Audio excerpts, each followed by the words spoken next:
is advised.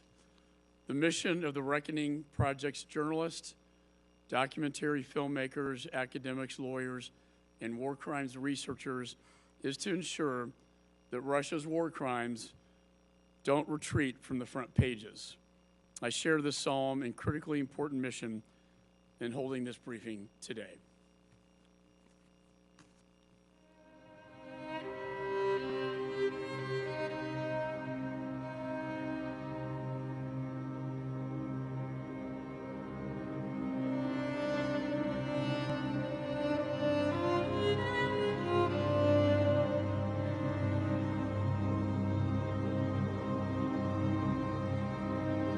Когда папу забрали, я вообще пытался не думать об этом. Никто не объяснял, где папа. Нам говорили, один дядя вообще сказал то, что он вернется через 7 лет. Они сначала спросили у меня, давай мы вас отправим троих в одну семью ненадолго, ну, на время, пока папа сможет нас забрать, или мы вас можем отвезти. Или в приют. Я сказал, я не дам ответа, пока с папой не свяжусь. Ту картину, яку побачила я, коли заглянула туди, де це спортзал, де сама більша кімната. Оце справжнє пекло. Пекло в тому вигляді, в якому малюють на старовинних іконах. В світлі, в такому приглушеному, чисто від свічок, постаті людей один коло одного сидять. Вони не били по голові, це по ногах, по тулубу. Було всього декілька ударів. Чим такі удари, якісь зековські, коли б'ють ладошками, зразу по двох ушах. Дуже сильно. Да. І таке відчуття, що як контузія в тебе. І коли ти падаєш, тебе піднімають, там, роздягають. 2-3 години ти взагалі стоїш голий, холодно, просто замерзаєш. Очень много погибших, много раненых. Раненых очень тяжело, с ампутациями. Ну и погибшие люди тоже очень сильно повреждены тела. Море крови, стоны, крики «помогите». Меня как-то оглушило на время, или я не знаю, я не поняла. Потом встаю такая и смотрю ногу, а тут у меня она вся в крови. Вот. Вот что сейчас с моей ногой. А мужчина этот меня хватает, тянет, говорит, не смотрите, не смотрите. Я вырвалась, подбежала, приподняла. Я вижу, да, я вижу, это он, я вижу так живот скрытый, знаете, как кожа вот так снятая. И я вижу полностью все его внутренности.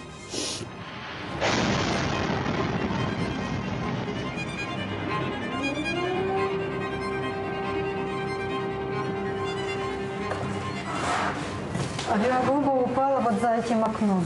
Где я была, я не знаю, но где-то была, что осталась жива.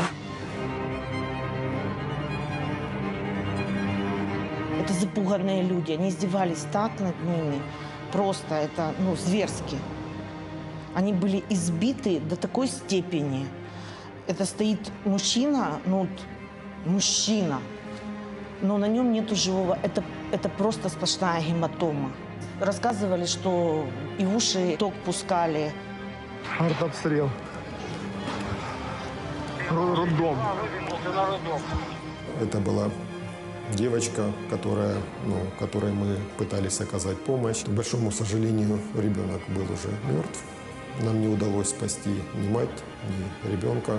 Я не смог положить младенца в пакет с женщиной. Это сделал мой коллега. Тяжело.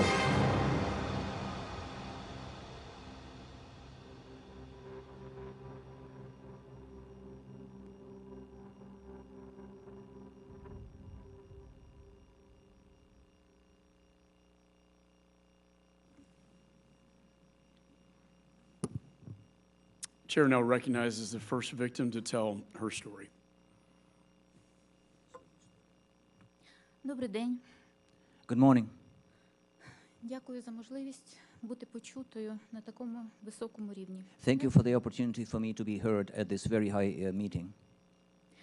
Мене звати Любов. Мені 57 років. Я бухгалтер. My name is Lubov. I'm 57, an accountant.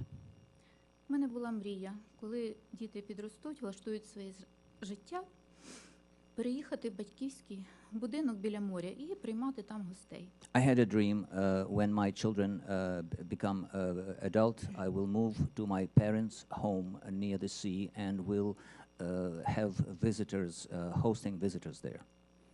Мої батьки з півдня України, з Херсонщини. Because my parents are from the Kherson Oblast in the south of Ukraine. Наш край славиться родючими землями, прекрасною природою, безкраїми степами. This land is known for beautiful nature, spacious steppes and fertile soil. А також є море, сонячне, тепле море. And we have the sea and a lot of sun. Я здійснила мрію, почала невеличкий бізнес, So I implemented this dream, started a small business. приймала відвідувачів, вони насолоджувалися відпочинком в мальовничих наших місцях Приазов'я. Kind of like a little family hotel was hosting visitors and they were enjoying the rest there. Мала багато планів і мрій, але все зруйнувала російська армія. I had many plans, many dreams, but the Russian army destroyed this all. Майже рік я жила в окупації. I lived under the occupation for almost a year. Замість бізнесу прийшлось виживати. Instead of doing business, I had to fight for survival. Часом були без зв'язку, без світла, без їжі. There were times we had no communication, no food, no electricity. Поруч постійно були обстріли, навколо російська техніка, танки, ракети літали. Shooting and bombing was happening nearby all the time, Russian military equipment, aircraft, tanks, etc. Але найстрашніше те, що російські військові знущаються над українцями. But the worst is that Russian military are abusing Ukrainians. Виключно тому, що вони українці. Just for being Ukrainian. Спочатку полювали на представників влади, підприємців, лідерів думок. First, they were hunting for those who had been government officials or public opinion leaders or business people. Переслідували людей за проукраїнську позицію.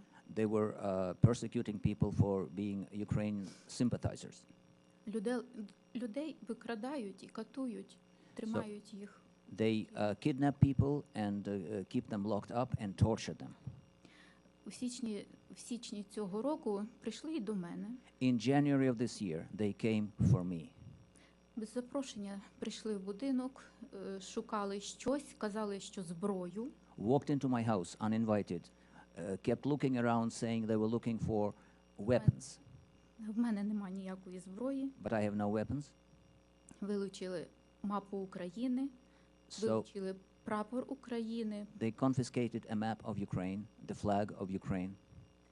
Сувенірні магнітики з символікою України. Souvenir magnets with Ukraine images. І також мак з синьо-жовтою стрічкою, це як символ жертв Другої світової. And a token with a blue and yellow ribbon symbolizing victims of World War II. Оце такі були мої речові докази. Those were their evidence against me. Потім мене повезли в їхню катівню, де тримали 5 днів. And then they took me to their torture chamber and kept me there for 5 days. Це був страшний кошмар, мене били. This was terrible. I was beaten. Змушували роздягатись. Forced me to undress. Різали ножем, погрожували зґвалтувати і вбити. Cutting my body with a knife and threatening to rape and kill me. Вивозили у поле, там знову били, ставили на коліна, приставляли пістолет до голови. I also was taken out into the field and they beated me again and they were putting a handgun next to my head and shooting as if executing me. І врешті змушували копати собі могилу. Also forced me to dig my own grave. Я бачила, як тортурам піддають інших людей. I also witnessed how other people were tortured. Їх виводили з чорними пакетами на голові. They would be taken out with black plastic bags on their heads. Я дуже за них переживаю і дуже би хотіла їх знайти. I worry so much for them. I would love to find them one day, those people. Але не впевнена, що вони зараз живі. But I'm not sure if they're still alive. Після всіх тортур мене відпустили. After all the torture, they let me go. Але сказали, що ще будуть приходити. But they said they will come back. Також вони пограбували мій дім. They robbed my house as well. Забрали навіть батькові нагороди. Even took away my father's medals. Мені просто дивом вдалося за допомогою товаришів вірних виїхати на підконтрольну територію України. Miraculously, I was able to flee with the help of some friends and get into the Ukraine controlled territory. Єдиний можливий маршрут був через окупований Крим, Росію, Латвію і Польщу. But I had to travel through Crimea, Russian territory, and then Poland, Latvia and Poland. Моя донька громадянка Америки. I have a daughter who is a US citizen. Завдяки програмі U4U я маю шанс бути з донькою тут в США. So owing to the program that you implemented, U4U, I was able to come and join my daughter here. Я дуже дякую американському народу, уряду за те, що я зараз маю змогу бути в безпеці. I'm very thankful to the people of the United States for being able now to be here in safety. І за всю допомогу Україні, що ви надаєте. Thankful for all the assistance that you are providing to Ukraine. Зараз в Україні дуже страшні часи. These are terrible times for Ukraine. Мільйони українців досі перебувають в окупації. Millions of Ukrainians are still under occupation. У них не вистачає елементарного їжі, медицини, світла немає, газу немає. They lack basic necessities, electricity, gas, food, other things. Там немає прав людини і ніхто не дотримується закону. In those territories, there are no human rights. Nobody observes the law. Я зараз розповідаю цю свою історію, а на тих територіях окупованих грабують, гвалтують, вбивають. I'm telling you my story, and there are other people who are getting robbed and raped and beaten in those territories now. Ці страшні злочини треба зупинити. These terrible crimes need to be stopped. Росія взагалі знищує все, до чого може дотягнутися. Russia is destroying everything they can reach out to. І це не тільки стосується України. And this is not only about Ukraine. Йдеться про те, яким буде весь світ завтра. This is about the tomorrow's day of the world. Де будуть жити наші діти? Where our children are going to live. Чи це буде світ брутальності, безкарності, варварства? Is this going to be a world of brutality, barbarity and lawlessness? Або ми повернемося до принципів верховенства права і цінності людського життя? Or are we going to go back to values of human life and principles of law? Я тепер маю нову мрію.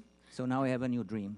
Я хочу повернутися додому і все відбудувати. I want to go back and rebuild everything I had. Але зараз моє село окуповане, мій дім розграбований, і в ньому живуть чужі люди. But now my village is under occupation. My house has been robbed and some alien people are living there. Але я обов'язково повернусь. But I will come back by all means. Вільно жити на своїй землі – це мрія кожного українця. Every Ukrainian person has a dream to live freely on their land. Здійснити її можна лише в один спосіб – вигнати окупантів. The only way to make this happen is to drive away the occupants. А для цього потрібна ваша допомога. And for that we need your help. Зброя. Military help. Нам також потрібна допомога Америки і всього вільного світу для притягнення до відповідальності всіх причетних до російської агресії. And we also need help from both the United States and the rest of the world to hold accountable all those who committed those crimes. Від рядових службовців до самого вищого керівництва Росії. From rank and file servicemen to all the highest level commanders. Українські правоохоронці роблять все необхідне, аби зібрати всю інформацію. Ukrainian law enforcement officials doing everything needed to collect this information. Ідентифікувати військових злочинців і засудити їх. To identify the war criminals and have them put to trial. Особисто хочу подякувати генеральному прокурору Андрію Костіну за його велику роботу, за таке тепле. I want to express my special thanks to Prosecutor General of Ukraine, Mr. Kostin, for his humane attitude and all the work he's doing about this. Але для того, щоб добитися повної відповідальності для російського керівництва і всіх злочинців, необхідна, звичайно, ваша допомога. But we realize that your help is needed in order to hold the highest leaders of Russia accountable for those crimes. Допомога всіх цивілізованих країн. As well as the help from all other civilized nations. Світ має показати, що не закриває очі на масові вбивства, на тортури, на зґвалтування. The world must show that people are not closing eyes at those crimes, torture, rape. Тому Росія має бути притягнута. So Russia must be held accountable. До відповідальності за всі свої лиходійства, які вона спричинила Україні. For all the evil it has caused Ukraine. Проти українців. Against Ukraine. Ми, хто пережили ці злочини, ми We- дуже хочемо справедливості. We, the survivors of those crimes, we do want justice to be brought. Справедливої відплати. Just and fair payback. Дякую за вашу увагу. Thank you for your attention. Дуже дякую. Thank you. Well, thank you so much for the courage to tell your story.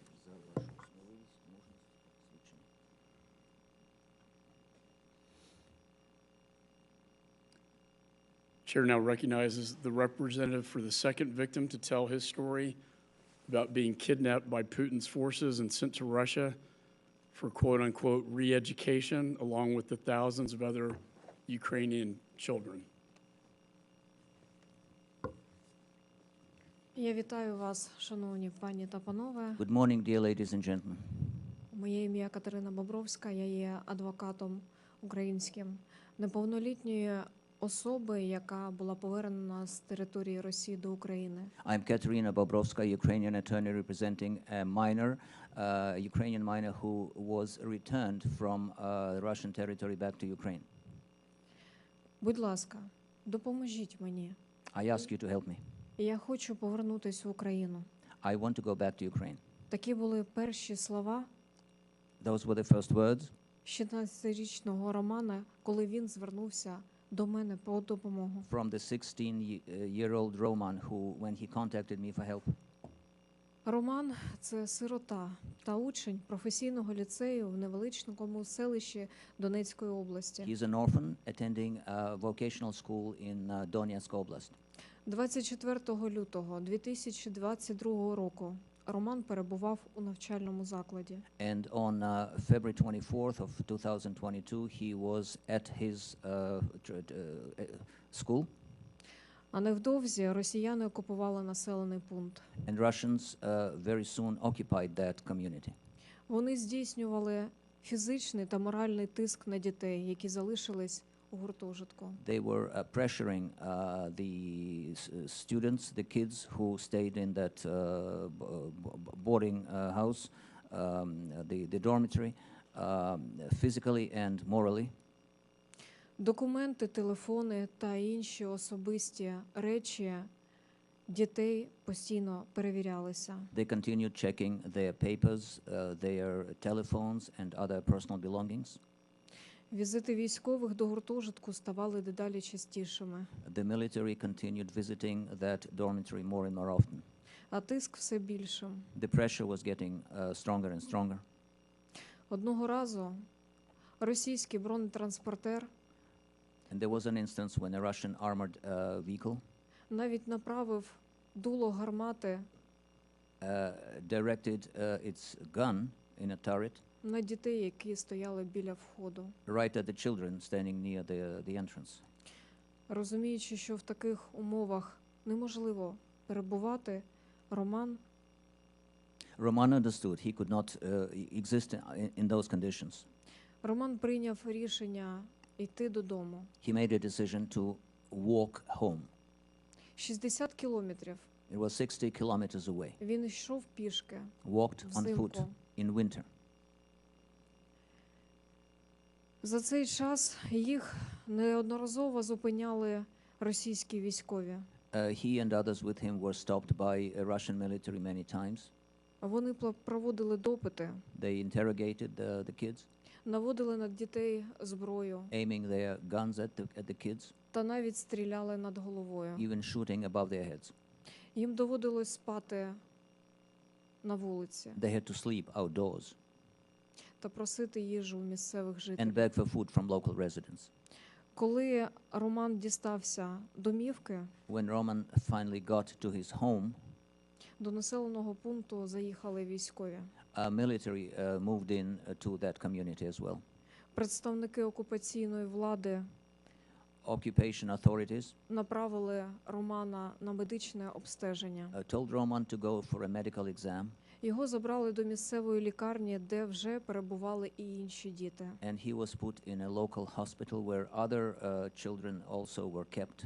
У лікарні Роману повідомили, що в нього буде інша родина. And at that hospital he was notified that he will now have a different family. Окупаційна влада не взяла до уваги те, що Роман заперечував та казав, що законним представником має бути брат або сестра. В нього були рідні брат.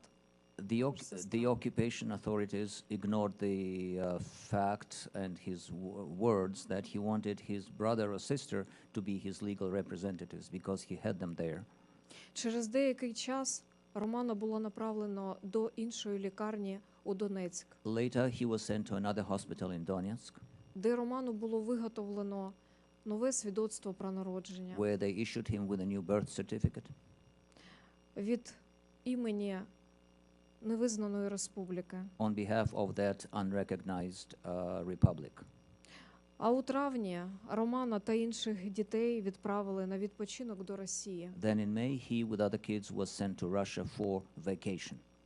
Де українських дітей відвідала уповноважена президента Російської Федерації. Where the Ukrainian children are visited by Russia's representative of the president for kids matters.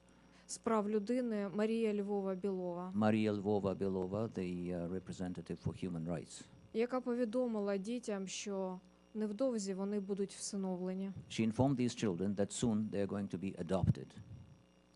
Проте Роман та інші діти висловили своє заперечення та наполягали на поверненні їх до України. But Roman and others insisted on returning back to Ukraine. They said they didn't want to be adopted. Після цього цих дітей відправили до інтернату. And then those children were sent to a boarding school. Де суттєво обмежували свободу. At the boarding school, their freedom was significantly restricted. А зокрема, їм було заборонено виходити на вулицю. They were not allowed to walk outside the building. Згодом Роману підібрали нову родину. Eventually, they found a new family for Roman. Яка намагалася перевиховати хлопця. They tried to reshape his mind. Його змушували дивитись пропагандистські програми. They made him watch propaganda programs on TV. Обговорювали новини про Україну в негативному контексті. They discussed news reported about Ukraine in a negative clue. Обмежували спілкування з однолітками. They were restricting his communication with peers. Та відслідковували його пересування через спеціальні програми на мобільному телефоні. And they tracked his movements through a special app on his phone.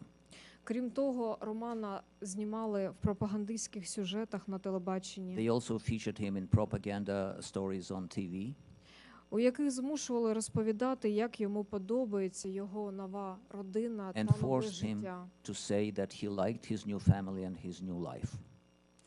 І йому примусово оформили паспорт громадянина Російської Федерації. He was forced to obtain a passport of the Russian Federation, Проте одразу забрали цей документ, but then immediately they took it away from him, аргументуючи це тим, що буде оформлення всиновлення. saying that they will process papers for adoption. Незважаючи на всі ці обмеження, Despite all these restrictions, Роман за допомогою українських волонтерів Roman was able to use help from volunteers from Ukraine зміг повернутися до України. and get back to Ukraine. Подробиці його повернення не можуть бути розголошені з міркувань безпеки. For safety reasons, I cannot disclose all the details of how this was accomplished. В Україні він отримав необхідне медичне обстеження, допомогу та операцію. In Ukraine, he received necessary medical assistance, exam, and surgery. Станом на сьогодні він почувається добре. At this time, he's feeling well. Проте подібні злочини постійно вчиняються проти тисячі інших українських дітей. But similar crimes are committed regularly against thousands of other Ukrainian children. Просто зараз, Right цю now, саму мить. at this very moment. До прикладу, As an example, до мене також звернувся інший підліток. I was contacted by another На ім'я teenager. Богдан. His name is Bogdan, Він уродженець також Маріуполя. also born in Mariupol. Він разом з Романом знаходився у Росії Together with Roman, he was in Russia, і також отримав нову сім'ю. also received a new family. Прийомна сім'я також в нього відібрала документи. The adopting family also took away his papers, Тоді він звернувся до мене по допомогу. and then he reached out to me for help.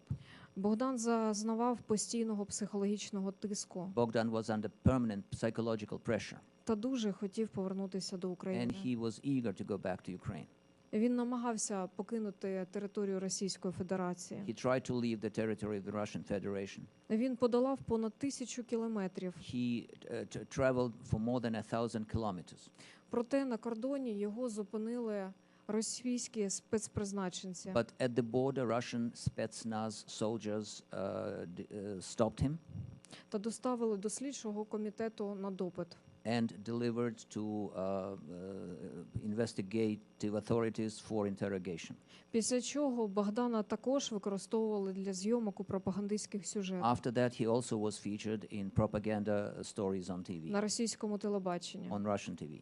Коли я побачила сюжет, And when I saw one of those stories, знятий з ним вже після його затримання, after he was detained, я помітила значні переміни. I noticed important changes in him. Темні кола під очима He had dark areas under his eyes, та змінена зачіска. and his hair cut was changed. Його підстригли, начебто для служби в армії. They cut his hair short as if he was going to serve in the military. Розповіді Богдана на російському телебаченні не відповідали дійсності. The words he was saying on Russian TV were not adequate to what really was happening. Ймовірно, Богдана залякували, аби він говорив те, що хотіла російська влада. Apparently, he was either threatened or was just told to say what the government wanted. Коли Богдан вирішив повернутися в Україну, When he decided to go back to Ukraine, ми знали, що у нього немає документів. we knew he did not have papers. Саме тому нами було виготовлені необхідні документи для перетину ним кордону. So we issued appropriate papers for him to be able to cross the border. Коли він відправився з точки А, And when he started his trip from point A, я виїхала до нього на зустріч, I went there to meet him. але також була зупинена російськими спецслужбами. But I too was stopped by Russian servicemen. А наступного дня я дізналася, що Богдана затримали. And the next day I was told that he had been detained. Схожість історії Романа та Богдана The stories of Roman and Bogdan have a lot in common. свідчить про системність та поширеність цих злочинів And this tells us that such crimes are systemic and widely spread. на тимчасово окупованих територіях. And they happen in those temporarily occupied territories of Ukraine. Свідчить про детально сплановану операцію. These facts tell us that this was a detailed, premeditated operation З депортації українських дітей. Aimed to deport Ukrainian children to Russia. Ці заходи спрямовані на позбавлення їх української ідентичності. Those measures are aimed at depriving the children of their Ukrainian identity. Історія Романа має щасливе завершення. Roman's story has a happy ending. Його вдалося повернути додому. He was able to go back to his family, to his home. Втім, Богдана, як і інших дітей, But Bogdan, like вони other фактично залишаються у полоні. Ukrainian children, are essentially still in captivity. Я закликаю міжнародну спільноту So I appeal to the international community об'єднатися to come together та вживати спільних заходів and jointly take measures для посилення тиску на країну-агресора Росію, to put more pressure on the aggressor country, Russia, або домогтися повернення всіх вимушено переміщених in order українських дітей. to make them return all Ukrainian children back to Ukraine. Це наш моральний обов'язок. This is our moral duty, Повернути кожну дитину додому. to return every child back home. Сьогодні вночі This night, мені написала повідомлення ще одна дитина. I received a message from another child. На моє питання, чому ти не спиш? When I asked, why are you not asleep? Він повідомив наступне. Я зачитаю. This is what he wrote to me, and I will read out what he wrote. Ця дитина знаходиться на території Російської Федерації. This child is now on the territory of the Russian Federation. Мені тяжело спать. It's hard for me to sleep. Я столько смертей видел. I saw so many deaths. А мучает две смерти. And there are two deaths which keep torturing my conscience. Лучшего друга и маленькой девочки. One was the death of my best friend, and the other was a little girl которую я не мог спасти. who I was not able to rescue. Друг прикрыл меня своим телом. The friend covered me with his body, Его разорвало. and he was blown apart. Он единственный, кто со мной всю жизнь был свою. He was the only one who had been with me all my life. После смерти родителей единственный, кто оставался со After мной the death of рядом. my parents, the only one who stayed next to me. А девочка? But the girl, Мы когда ехали по воду на моей машине, when we were driving in my car to get water, я услышал крики. I heard people shouting. I Остановился. stopped, Выбежал. ran out. Там лежало тело I женщины. saw a body of a woman, И девочка с дырой в груди. and there was a girl with a hole in her chest. Лет 10 ей She was было. about maybe 10 years old. Она умирала и кричала She was «помогите». dying and crying, help. Я ее взял на руки и I took успокаивал. her in my arms, was trying to calm her down, Там уже нечем было because помочь. there was nothing we could do for her. Этот момент, когда я стараюсь улыбаться, This is the moment when that moment when I'm trying to smile to calm her down, чтобы ее успокоить. И говорил ей, что все будет хорошо. And I was telling her everything will be all right. А душу мою But раздирало. my soul was being torn apart. Я благодарю всех вас Thank you all за те, що ви надали змогу for giving us this opportunity розповісти to про ці share страшні випадки. About these terrible instances. Дякую вам. Thank you.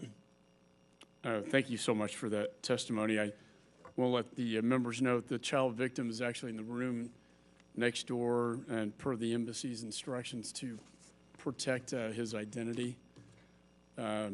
But this is just one of many stories we've heard. In fact, over 20,000 children have been abducted, taken into Russia for indoctrination. We're going to take a quick break for our next witness to the Prosecutor General.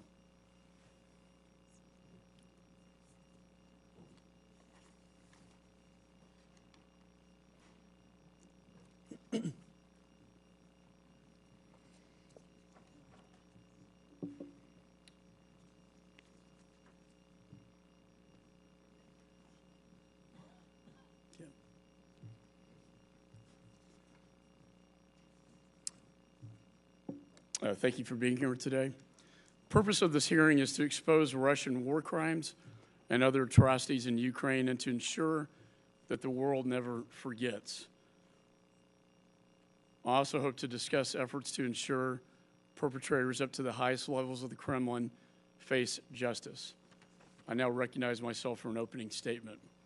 We just heard two horrific and heartbreaking stories from victims of Russia's ongoing war crimes in Ukraine.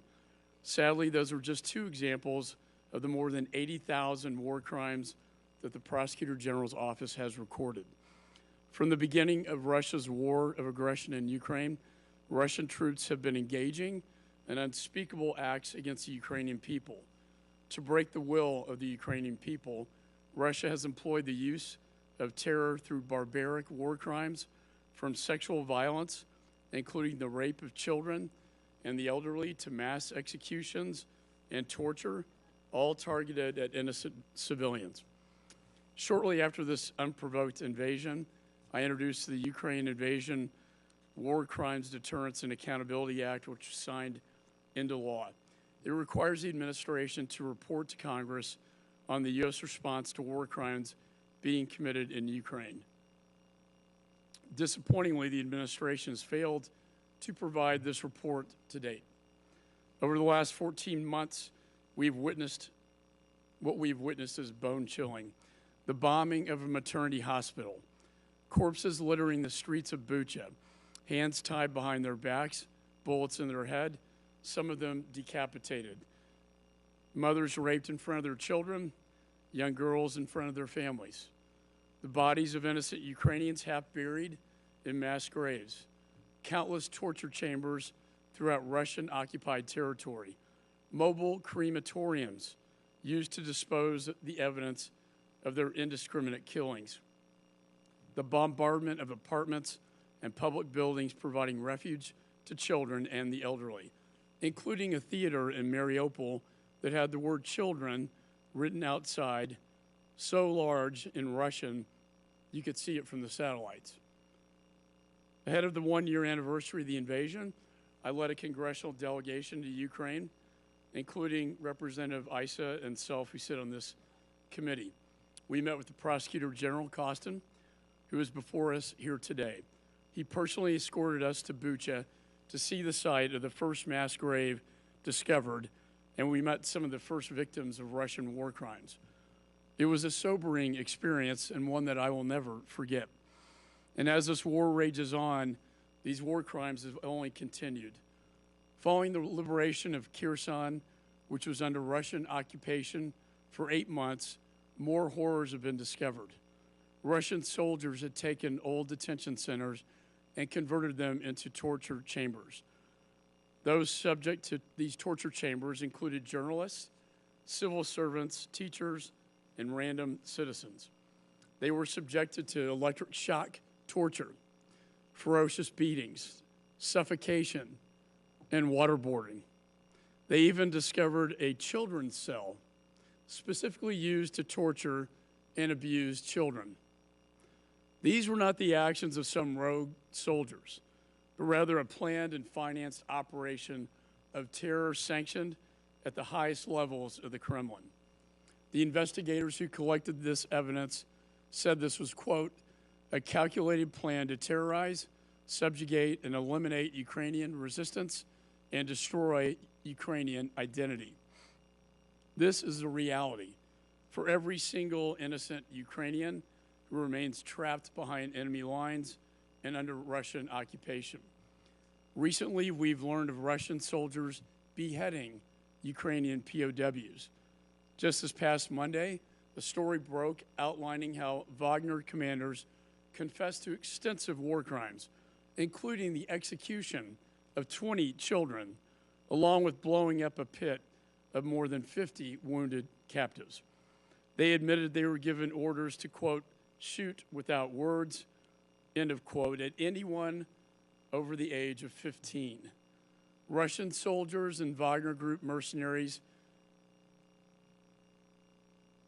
in horrific detail I've heard, it's been reported, carry Viagra with them to forcibly rape women and children. I personally heard an account from a Ukrainian mother who saw her 5-year-old daughter gang raped to death by 10 Wagner mercenaries who then threw her dead body on the side of the road. This is happening right now. They're monsters, and they need to be brought to justice. One would think the horrors of such acts would have been discarded into the ash heap of history, as Ronald Reagan once said. But sadly, the depravity of Russia's invading forces knows no bounds. We have seen the mass deportation and relocation of Ukrainian children. Tens of thousands of children have been kidnapped, handed over to Russian families, and forced into pro-Russian re-education systems. These are more than war crimes. These are more than crimes against humanity. What we are witnessing in Ukraine is genocide. By definition, genocide is, quote, the intention to destroy a people in whole or in part, including by forcibly transferring children of the group to another group. Putin and Kremlin's senior officials have made clear that their intent is to systematically wipe out Ukraine's existence. The free world cannot sit idly by and allow this to happen. It is beyond time that this administration, along with our allies, provide Ukraine with the weapons they need to win. We need to do more than just give Ukraine enough for survival. We urgently must give them longer-range systems, such as ATACMS, for victory. These are critical to not only destroy the Iranian drones in Crimea that have been devastating to Ukraine's civilian infrastructure, but also to enable Ukraine to push forward with its imminent counteroffensive to recapture its territory and liberate its own people from the daily threat of this Russian terror. History will judge this moment and ask what we did to stop this. No country can remain neutral in the face of such evil. Genocide must not be tolerated by the free world. And just as we held perpetrators of genocide to account in the Nuremberg trials following World War II, we must also hold Putin and his soldiers accountable for the Russian horrors inflicted on Ukraine. History will judge us by what we do here and now. With that, the chair now recognizes the ranking member. Thank you, Mr. Chairman. You can't be human and not feel the evil that has been done to our witnesses, to the Ukrainian people. You can't be human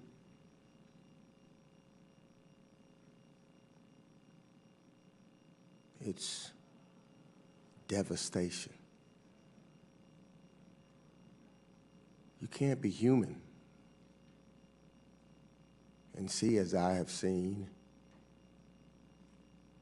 traveling to both Ukraine and Poland, the torture, the devastation, the destruction of families.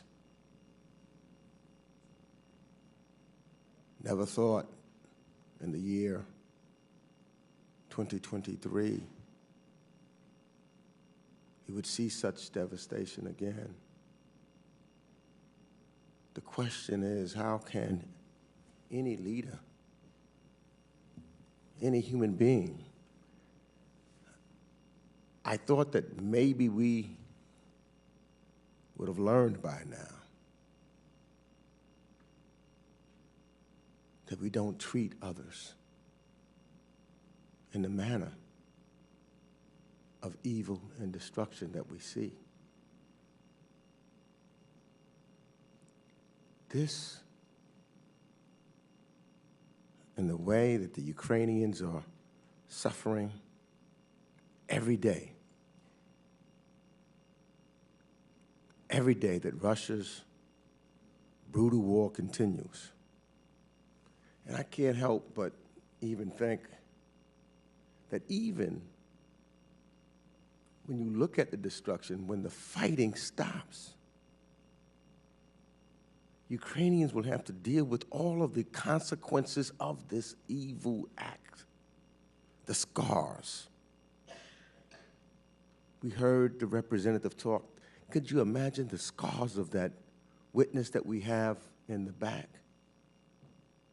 They will last a lifetime. The scars, the trauma. The young children who, as you see, and I've seen on the streets, that trauma will be with them for a lifetime. The decimated towns and cities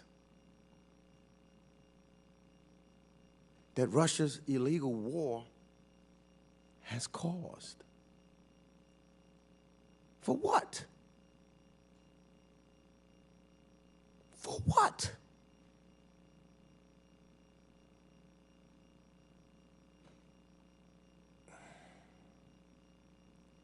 We've had the opportunity to hear the first-hand accounts of the two victims who have lived through Russia's war. Ordinarily, you just say, I'd like to thank both for their presence today, and I do. I sure wish they did not have to be here. But I think that the world needs to hear their testimony. Tragically, the experiences that they've been forced to endure is happening all across Ukraine. Mr. McCall has listed several other events. I've seen and talked to other victims. And so what I want them to know, we feel your pain, we hear your voices, and the voices of all of your compatriots. And we cannot let your suffering be in vain.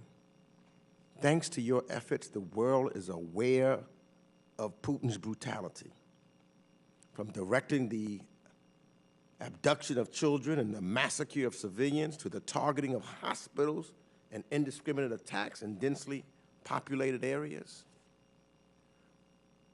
We're here today to examine the work that is being done to bring perpetrators of these war crimes to Ukraine to justice. The ICC has been laying legal groundwork for accountability since Russia's initial invasion in the spring of 2014, when Russia began to kidnap children from Ukraine. And though this was at the time on a smaller scale, because it's important to know that this just started. It started in 2014 in Crimea. It has been going on for too long, which shows that we cannot just turn our head.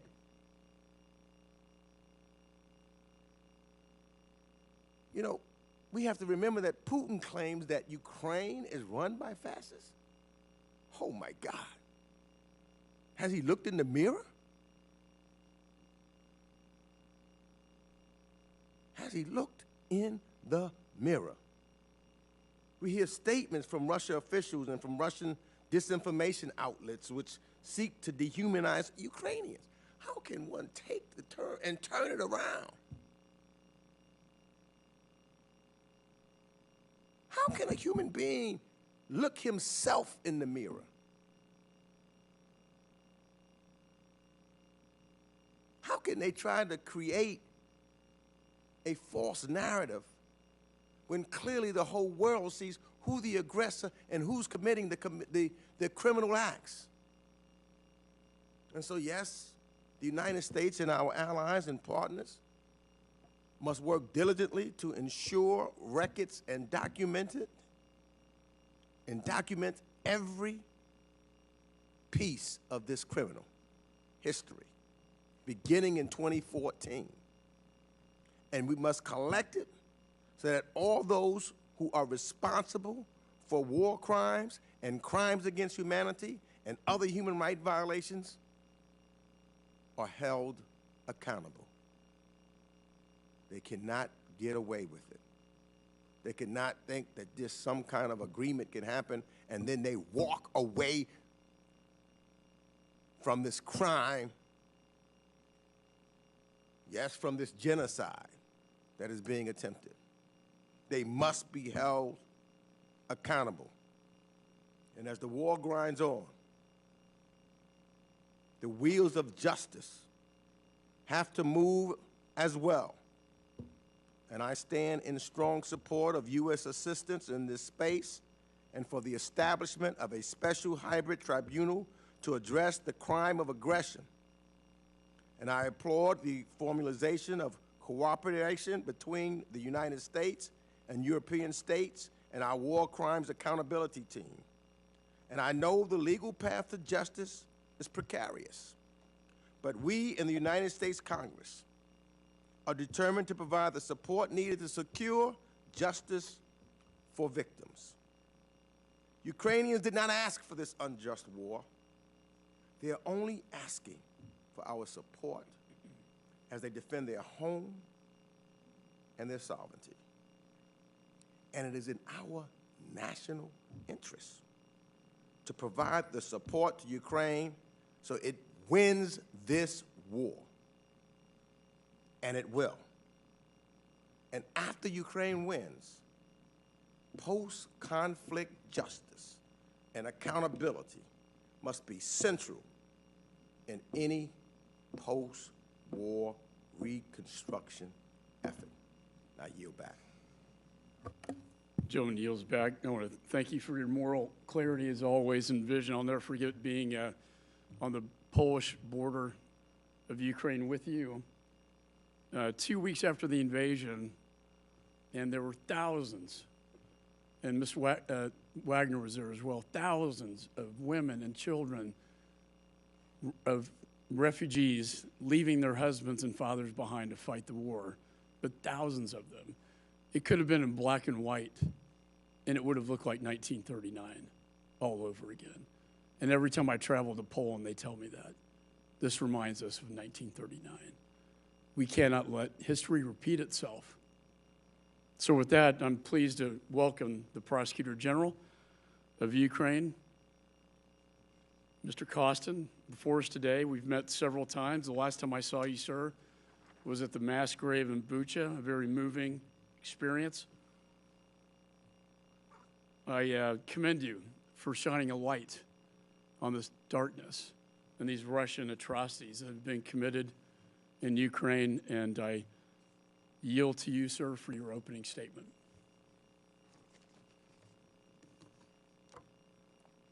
Thank you. Thank you, Chairman. Good morning. Chairman McCall, Ranking Member Mix, and the distinguished members of the committee. Thank you very much for this opportunity to appear before you today and unmask war crimes and other atrocities that Russia is committing in Ukraine. At the outset, I wish to convey my sincere gratefulness to the United States, its government and people for your unwavering and continuous support to Ukraine. Sadly, the heinous facts described in the statements of the two survivors that we have just heard during the briefing are not anomaly or an exception from what is going on the battlefield. Rather, such a behavior is a feature of Russian military and political doctrine and modus operandi of Russian armed forces and their proxies. The world had witnessed devastating effects of this policy not only in Ukraine, but repeatedly. As described by the Secretary of State, Antony Blinken, in his February 18, 2023 announcement, Russia has committed crimes against humanity in Ukraine and quote, "These acts are not random or spontaneous. They are part of Kremlin's widespread and systematic attack against Ukraine's civilian population," end of quote. From February 24th, 2022, we have observed and documented brutal and deliberate attacks of Russia on residential areas, hospitals, schools, kindergartens, and even theaters in different cities and towns of Ukraine. A tragedy and crime of bombing of Mariupol Drama Theater, which resulted in close to 600 deaths, is the most vulnerable civilian population trapped in Mariupol, is a clear exemplification of the criminal strategy of warfare of Russia. Moreover, Russian forces regularly have been shelling evacuation routes and convoys marked as civilian, systematically practiced torture and rape, and engaged in summary executions, after which mass graves are being discovered throughout the country. These actions have nothing to do with waging war under the rules of international humanitarian law. Their objective rather is to sow fear and terror. As of today, we have registered close to 80,000 cases of war crimes. Evidence of these crimes, however, is growing exponentially. This is particularly connected to the deoccupation of the parts of Ukraine. As an example, when the Ukrainian military liberated Kherson in November 2022, the same pattern of barbaric crimes seen in Bucha and other cities in Kyiv region, Sumy, Chernigiv, and Izium was also uncovered there. To date, only in Kherson and the region, over 13,000 criminal cases in relation to crimes committed by Russian forces have been launched. 908 civilians are registered dead, only in Kherson region. Allow me to draw your attention to a few examples of atrocities uncovered in this beautiful part of Ukraine. Torture chambers. We have discovered approximately 20 such locations and even more unlawful detention facilities. Over 1,000 torture chamber survivors submitted their evidences. Survivors report that Russian forces subjected them to different forms of abuse, including beating with sticks and rubber batons, use of electric shocks, waterboarding, stripping them naked, threats of death or mutilation, and others. Moreover, they were forced to shout pro-Russian slogans and listen to Russian anthem. While during night, they were hearing screams of others being beaten. In course of investigation, we have discovered evidence of financial records showing a direct linkage between the torture chambers and the Russian security agencies. This is a clear sign that policy of torture is a part of criminal plan of Moscow to subjugate Ukrainians. Another systemic and widespread crime we detected is enforced disappearance. There are over 600 individuals whose whereabouts are currently unknown. This is also a pattern that is common to all territories that fell under Russian occupation. Public officials and politically active citizens who dissented from denouncing Ukrainianness disappeared or were executed. Occupant forces implemented a full-scale search for pro-Ukrainian or anti-Russia residents, journalists, Ukrainian patriots, and targeted them. In Kherson, like other cities and towns, sexual violence has also been used as a political and military tactic by Russian forces. This was done to humiliate and break resistance of civilian population. We have documented over 60 instances of rape only in Kherson region. I will bring 3 examples. We have an ongoing investigation into the fact of 4 months-long forced deprivation of liberty, continued rape and humiliation of a resident of Kherson region by a Russian serviceman who entered into a house of a victim, stayed there for a prolonged time, and together with rape, threatened the victim and her 9-year-old son with physical violence. We are also investigating cases of rape of minors.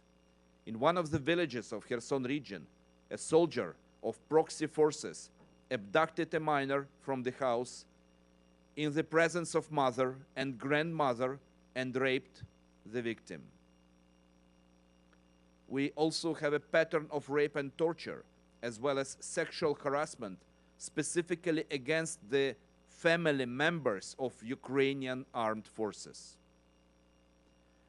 One of the most horrendous crimes Russia is committing is forced transfer. We see on a daily basis that from the part of Kherson region, which is still under Russian occupation administration is carrying mass forced relocation of residents, including children, to other temporarily occupied territories or to the Russian Federation. This is the continuation of the strategy of separating Ukrainians, and especially children, from their parents and families, with the objective of their quick assimilation into Russian society. Russia even simplified the process of granting citizenship or to forcibly transfer children. Russia shamelessly violates fundamental tenets of international law. It's committing core international crimes in Ukraine, even though what I managed to discuss is just a tip of an iceberg. It, however, is sufficient to demonstrate inherently criminal plan of the Russian leadership to spread fear and terror and eradicate resistance among Ukrainians so that Russia could remove Ukrainian identity. Moreover, crimes documented are systematic and widespread in nature. These are clear signs of a plan of persecution against Ukrainians as a national group targeting Ukrainian identity and Ukrainian statehood. These patterns are particular to the crime of genocide. Such evil cannot let be. It is our joint responsibility to do everything to uncover horrific crimes that Russia is committing in Ukraine. But exposure does not suffice. To ensure that this never happen again and to provide justice for victims and survivors, all those who orchestrated and enabled commission of core international crimes should be held accountable. Only with discovering and determining truth, bringing perpetrators to responsibility, and providing adequate reparation to victims and survivors, we could say that justice had been done. For these reasons, it would be paramount for us to obtain your support on various legislative initiatives, such as condemning an illegal abduction and kidnapping of children from Ukraine to Russia, designating the Russian-based mercenary Wagner Group as a foreign terrorist organization, Oligarch Assets for Ukrainian Victory Act, authorizing the Department of Justice to transfer to the Department of States the proceeds of property seized pursuant to sanctions to be used to provide assistance to Ukraine, as well as supporting the creation of special tribunal for the punishment for the crime of aggression of Russia against Ukraine.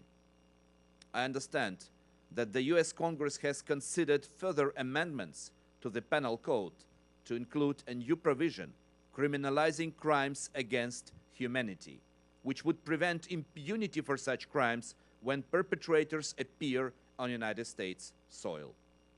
When the US takes the lead on these issues, the world watches, and it emboldens our own efforts in obtaining international justice.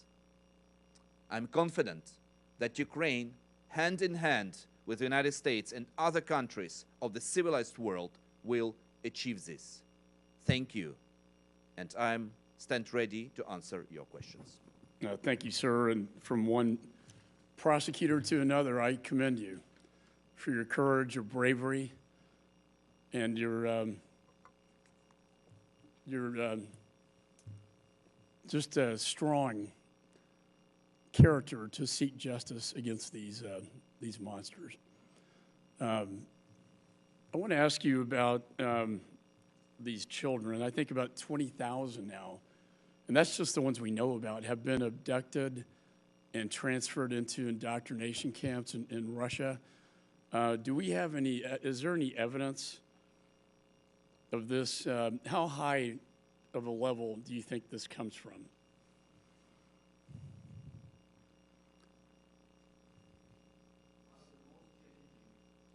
One of the most challenging tasks for all of us is to identify not only the number of children who were forcibly deported, but also to identify where they are. You know that according to our information, we have information about up to 20,000 Ukrainian children who were forcibly deported. And only a small part of them returned home. For this, we need a strong, unified pressure over Russian leadership in order to return Ukrainian children back home. This is easy if they want to do it. There is a set of international legislation which could be used in order to return children via third countries, via international organizations, to their families and to their country. I always ask all the leaders I meet to raise this issue on daily basis, using all your influence on international level, that Russians will return our children home. It's also important and I would say historic that the first arrest warrant issued by the International Criminal Court as a matter of war crime committed during this full-scale aggression is issued against incumbent president of Russian Federation, Putin, and I would say commissioner in brackets for children's rights, Lyova Belova, so that whole world now see that Putin is suspect, war criminal, and the pressure over him and his government to return our children back should be worldwide, including the countries of global south and some others who still try to be neutral or still try to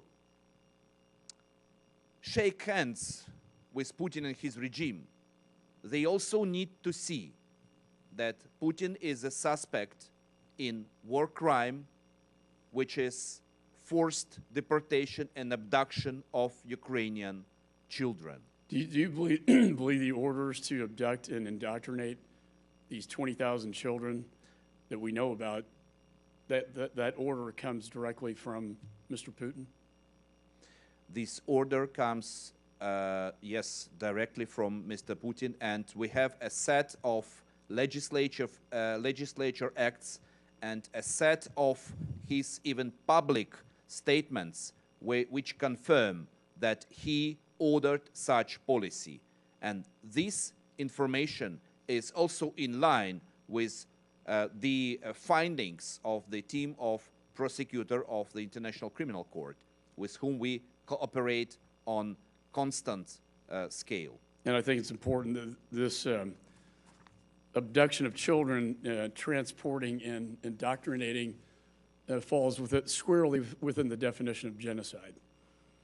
Absolutely. We follow our investigation for such war crimes in two dimensions, as war crime and potentially as a crime of genocide. Can you describe your, that would be my last question, your relationship with our Department of Justice? Are they fully cooperating with your investigation? I'm grateful for Department of Justice and personally to Attorney General Mary Garland for unprecedented support and coordination of our efforts.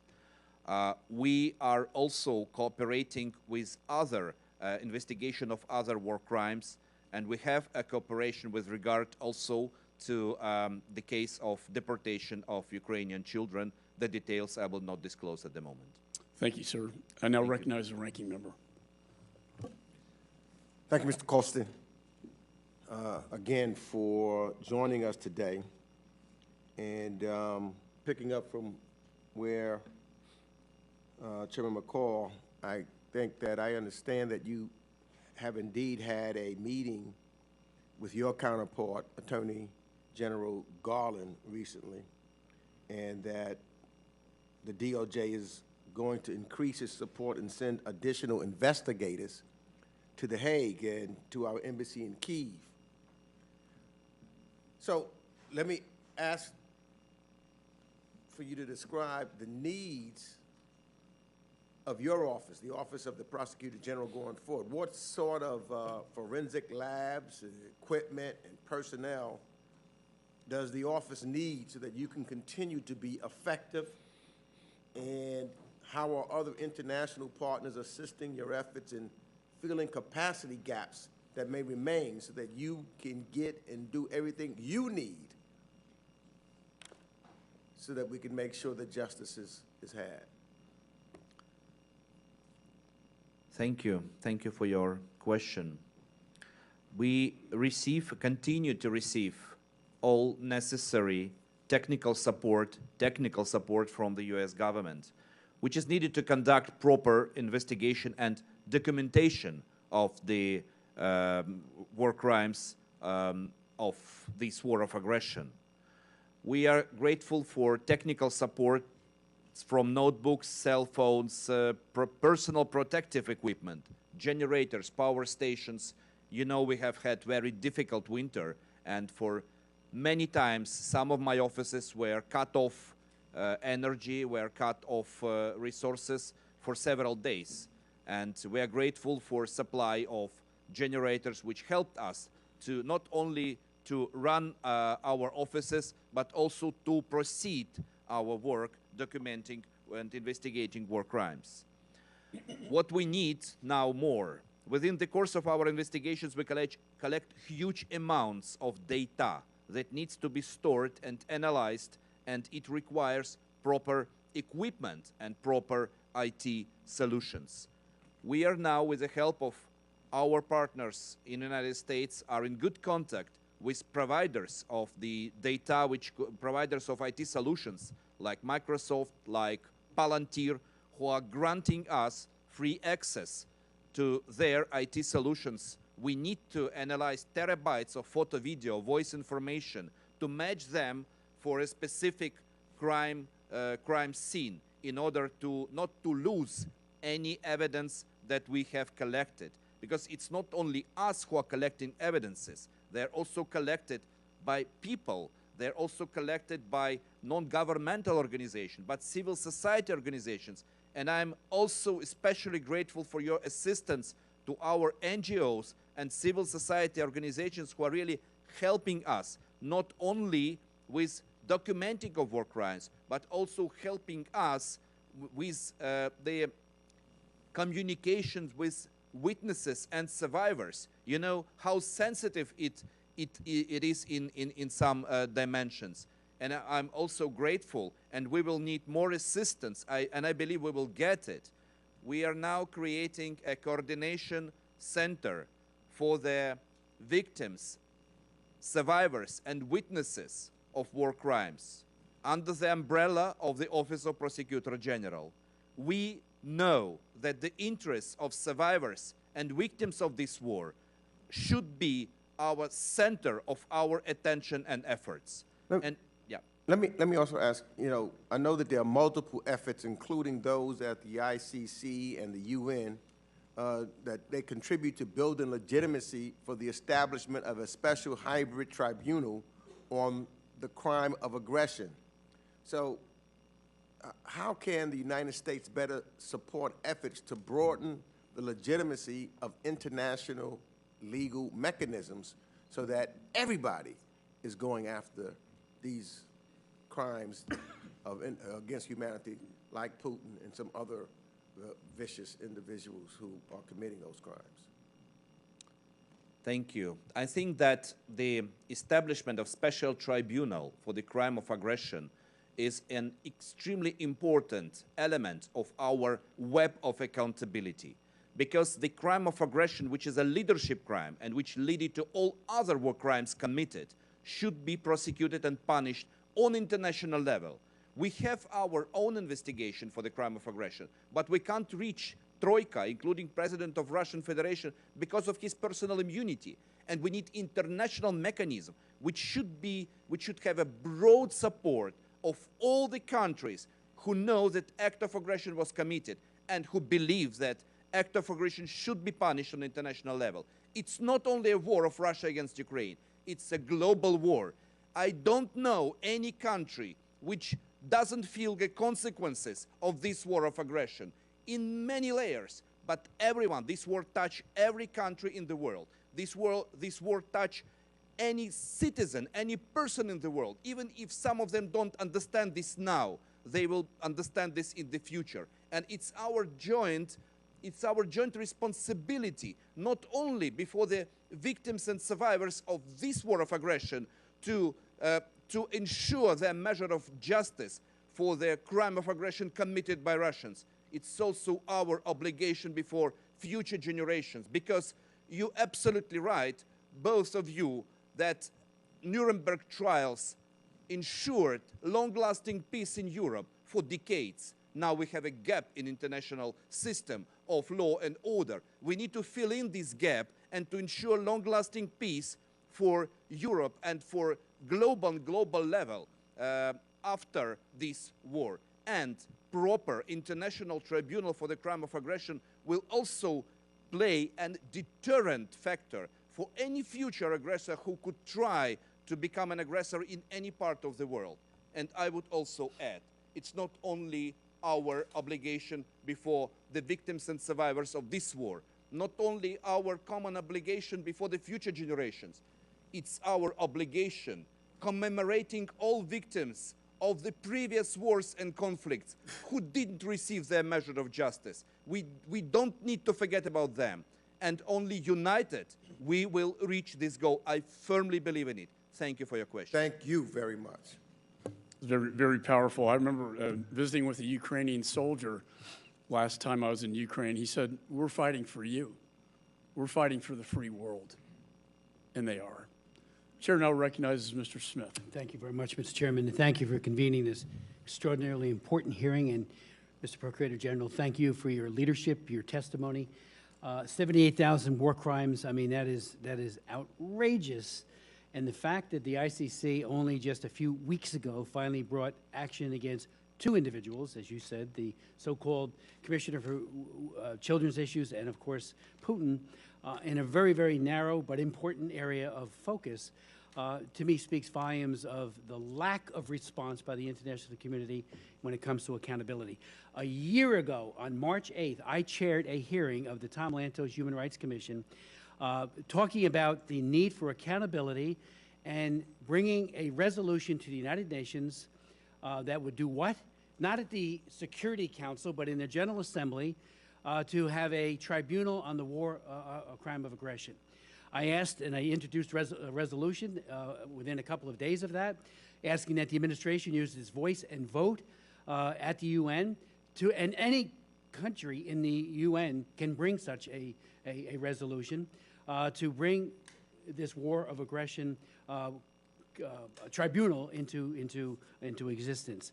I had David Crane, the procurator, a man who prosecuted war crimes against Charles Taylor, at a hearing a year ago, And he said the General Assembly could create this. It could do it immediately. You're not going to get it to the Security Council. It'll be vetoed by China and by Russia. But it can happen in the General Assembly. So I think, especially based on your incredible work that you're doing, the world has to unite behind such a tribunal. That fact that only 2 people, they're not the only 2 are responsible. You know, even Lukashenko perhaps should be included in that list, but certainly all of these generals and the people that are on the ground committing these horrific war crimes need to be named, indicted, and then brought to trial, like you said, with the War Crimes Tribunal at Nuremberg. So I would ask you, again, all of us, to redouble our efforts to create such an ad hoc tribunal. You know, you look at the ICC, 20 years of existence, over 20 years, they've had 10 convictions. They don't have a stellar track record. I'm glad they've done what they've done, but they don't have a great track record, and they do it very narrowly. They should have done this immediately. We were calling for that. I was calling for that. That's the reason why I had the hearing and the resolution. And so I just would call on all of us, and I know you're doing the hard work. You know, it shouldn't be the country that's being so horribly and cruelly mistreated fall to you to be the accountability mechanism, and yet you're doing it. So following your inspiration, we need an ad hoc tribunal, and we need it now. And I hope that the administration, ours, or any other country that's concerned, would table a resolution at the General Assembly to establish such a tribunal. Your thoughts? Thank you so much. Thank you for your absolute commitment to ensure full accountability for the aggressor, including for the crime of aggression. And thank you for your understanding that it should be done internationally with wide range of countries supporting this tribunal. We absolutely agree that one of the ways of establishment of this tribunal could be the resolution of General Assembly of United Nations, which will give the right to the Secretary General of United Nations to file, to sign an agreement with Ukraine and to establish international tribunal. Right. We're standing for this position, and we will proceed our communication with all our partners, friends and allies in order to reach this proper solution for the international tribunal. Coming back to the work with our work with the ICC, I will tell you frankly that the speed of reaction of the prosecutor of the ICC in these cases, in the war crimes committed in Ukraine, is unbelievable. It was nothing before. This case, for which was filed by the prosecutor Karim Khan to the ICC, and where ICC issued an arrest warrant, I will tell you, it took us 5 months to prepare this case. This is very speedy manner of work, because we prosecutors, we need to prepare the case. We have no right to lose this case. No one can imagine that it could be happen. That's why we need to be very careful. We have other cases under our consideration. And it's important that in our situation, Ukraine fully cooperated with the International Criminal Court. In some cases before, in the history of the ICC, they tried to overcome the resistance of national authorities. And even the ICC was created for the cases where national government is unwilling or unable to prosecute war crimes committed in their countries. We are willing and we are able. And we are grateful for the ICC that first case they filed before the international, we are grateful for the prosecutor Khan that first case they filed before the ICC is fully complementary in its nature, because we can't prosecute Putin because of his immunity. And this first case includes Putin and Lvova Belova, and other cases will follow, be sure. Thank you. I appreciate it. Thank you. Thank you very much, Congressman Chris Smith of New Jersey. We now proceed to Congressman Bill Keating of Massachusetts. Thank you, Mr. Chairman. At the outset, first and foremost, I want to thank and acknowledge the courage of those witnesses and the representatives who shared their stories this morning. They're commonplace. Last year I was at the border of Ukraine and met with people on the ground that are assisting these victims. And I'd like to acknowledge the work that they are doing, risking their lives to help these victims as citizens of Ukraine as nonprofits, citizens of Ukraine working together. You know, as a former district attorney, I've listened to stories of so many victims of the most heinous crimes. And I know the scars and the trauma that they leave behind. And I also know the importance of obtaining justice for those going forth on these unthinkable crimes. And also the importance of swift action while this is taking place. And I commend you for a terrific job that you're doing in this regard, a hard job of doing this so quickly with urgency, because that'll serve as a deterrence while this war continues for other people committing these acts of atrocity. For our witnesses earlier this morning, for the thousands of individuals living in Ukraine who've been victims of these atrocities, we must hold the Russians, Russian war criminals. That's what they are. We must hold them accountable. Prosecutor Kostin, thank you for being here again today. In September of last year, as chair of the subcommittee, you were a witness again. I had the privilege of hearing you testify, and to help us better understand the atrocities that are occurring, the human rights abuses that have been committed by Russia. We've met several times, including yesterday, talking about what we can do going forward. And I thank you for this special relationship, and I will continue to work with you on this. One of the issues that we worked on together is what's been spoken about this morning, the crime of aggression. Based on these discussions that we've had, I introduced House Res 81, calling on the President to support the creation of a special tribunal for the punishment of crimes of aggression against Ukraine. Today, as you've heard in previous hearings, you again demonstrate a clear foundation of evidence that you've established showing the atrocity of these crimes and for the crime of aggression. And I strongly urge this committee to take up this piece of legislation quickly because it's of its urgent nature. In addition, we've also discussed in detail the situation of child abductions in Ukraine and the atrocities that surround them just disappearing, taking them away from their families. As I mentioned to you yesterday, together with my colleagues in the Ukraine caucus, I've recently introduced legislation, House Res 304, supporting the International Criminal Court's issuance of arrest warrants for Vladimir Putin and Maria Lvova-Belova, Russia's Children's Rights Commissioner. What an ironic and sad title that is when you consider her war crimes that she's committing along with Putin himself. This resolution is bipartisan, and I believe it has a strong message to the international community. It's not just about the U.S., it's just not about Ukraine. It's for the international community so that we demonstrate the seriousness which the United States takes these investigations. Given the testimony we heard today, I hope that that legislation is taken very swiftly up by this committee and move forward. I also, with your consultation over this time, introduced the Atrocity Crimes Relief and Accountability Act. A portion of this legislation was included in the omnibus last year. The Ukrainian refugees living in the United States on humanitarian parole can share their stories and support ICC investigations related to war crimes. The omnibus also included a provision encouraging U.S. government efforts to share evidence related to the atrocity of crimes in Ukraine, and I urge all of us to take up that mandate. I realize these things are just small steps going forward, but I'll continue to work with you in that regard. In just the brief time we have, could you share with us, and you did so very forcefully, about the need for acting together on establishing a special tribunal or working with holding Putin and Lvova-Belova accountable. The importance of doing it as a deterrence for current actions on the ground.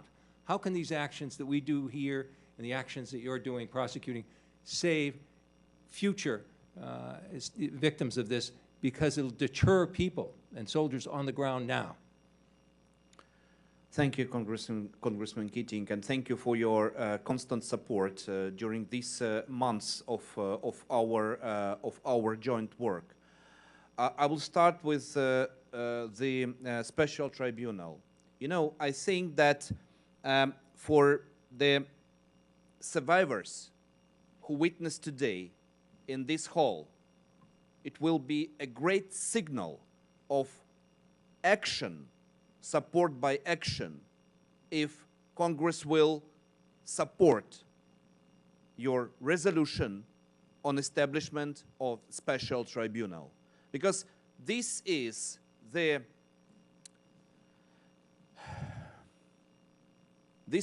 need of Ukrainian nation.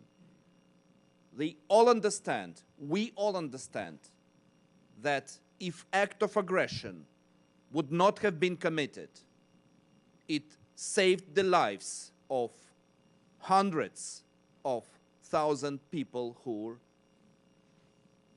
were killed in course of this war of aggression. Let's not forget about our servicemen. Their lives are not protected by the international humanitarian law because they fight protecting their country. But who is responsible for the deaths of our servicemen? Those who started aggression. Let's not forget about our servicemen, about their families, their mothers, wives, children, their husbands. We have a lot of servicemen, women who also were killed.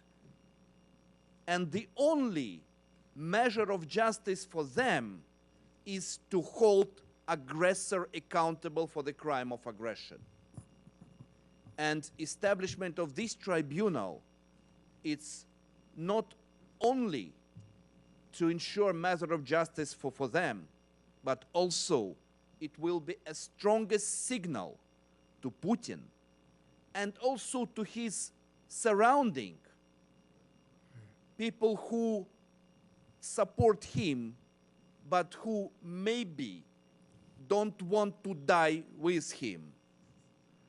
It could help to obtain changes within Russia, because everyone in Russia, including, should understand that Putin will be forever war criminal, not only for war crimes, not only potentially for the crimes against humanity and for genocide, but also for the crime of aggression. And this should deter any future aggressor in any other part of the world to start aggression, only if they will see that all countries are united and ready to punish aggressor for the act of aggression. Thank you. And thank you very much, Congressman Keating. I now recognize myself, and I'm so grateful for the leadership of Chairman Mike McCall and Ranking Member Greg Meeks. You can see this is bipartisan support by our leadership to expose to the American people, to the Russian people, the murderous atrocities of war criminal Putin. Additionally, indeed, it's unprecedented, really, how bipartisan this is with Congressman Keating and myself and the others who are here today in support of the people of Ukraine for victory. To the survivors of war criminal Putin's mass murder and Prosecutor General Kostin, thank you for being here today. Also, I want to thank Ambassador Oksana Markarova, who has been so effective for the people of Ukraine here in Washington. Your testimony is critical to exposing the heinous acts of war criminal Putin. As chairman of the Helsinki Commission, I was grateful to lead House Resolution 154, recognizing Putin atrocities in Ukraine as genocide, with Ranking Member Steve Cohen. The litany of war crimes, including the forced kidnapping, raping, murdering of Ukrainian children, dictates that we call these actions what they are, genocide. This war, General, is being recorded as no other war has been before. Through videos, cell phones, drones, open source intelligence, satellites, and other digital sources, photographs and reporting are being disseminated through social media, including Telegram. Additionally, with barcode on military equipment for the courageous people of Ukraine, American taxpayers can be assured that there is a tracking of the equipment so that it's not diverted. Intentional diversion can be avoided. International organizations and NGOs are collecting information and evidence and using also artificial intelligence, using facial recognition software for the military who are committing atrocities. What opportunities and challenges do these technologies pose? How can evidence be stored to ensure that it's not corrupted or altered? Thank you. Thank you, Congressman Wilson, for your strong support, and thank you for your question. We return to the issue of how to use all the evidences which are collected electronically and which are stored in different places at the moment, how to use them as a matter of evidence, and how not to lose the cases where we have evidences which are collected on electronically. We have procedures that allow us to use the electronically collected evidences as a matter of evidence in criminal cases. Of course, it's usually should be supported by other evidences collected. We have the cases where only because there were cameras still operating, we have identified perpetrators of the war crimes committed. When Chairman McCall was in Bucha, we showed the video of the case where people were trying to evacuate on 25th of February. And because of the camera still operating, we identified all of the perpetrators, all of the servicemen of Russian army. It was not easy, because you couldn't just use this camera, which is not with a very high quality. But when we tried to use other elements of open source intelligence information, when we looked through their internet.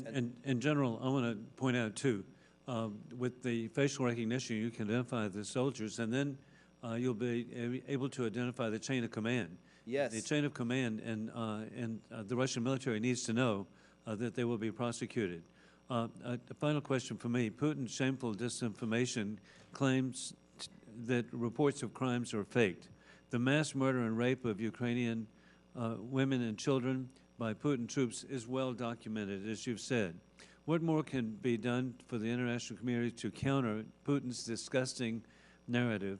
Do you think that the Russian public will ever believe that the crimes were really created and carried out by Russian forces? And on my many visits to Russia, I was so impressed by the people I met there. They're so talented, and I just had such high hopes of the people of Russia. Sadly, though, this week, I joined with the Washington Post supporting the Russian patriot Vladimir Kara-Murza for fighting for a free Russia. How can we communicate with the people of the world, but particularly maybe the people of Russia? First, I will answer the first question about the evidences of atrocious war crimes. What we did, starting from the appearance in Bucha, we immediately invited and asked all world-known media to join our first police and special forces when they entered the city.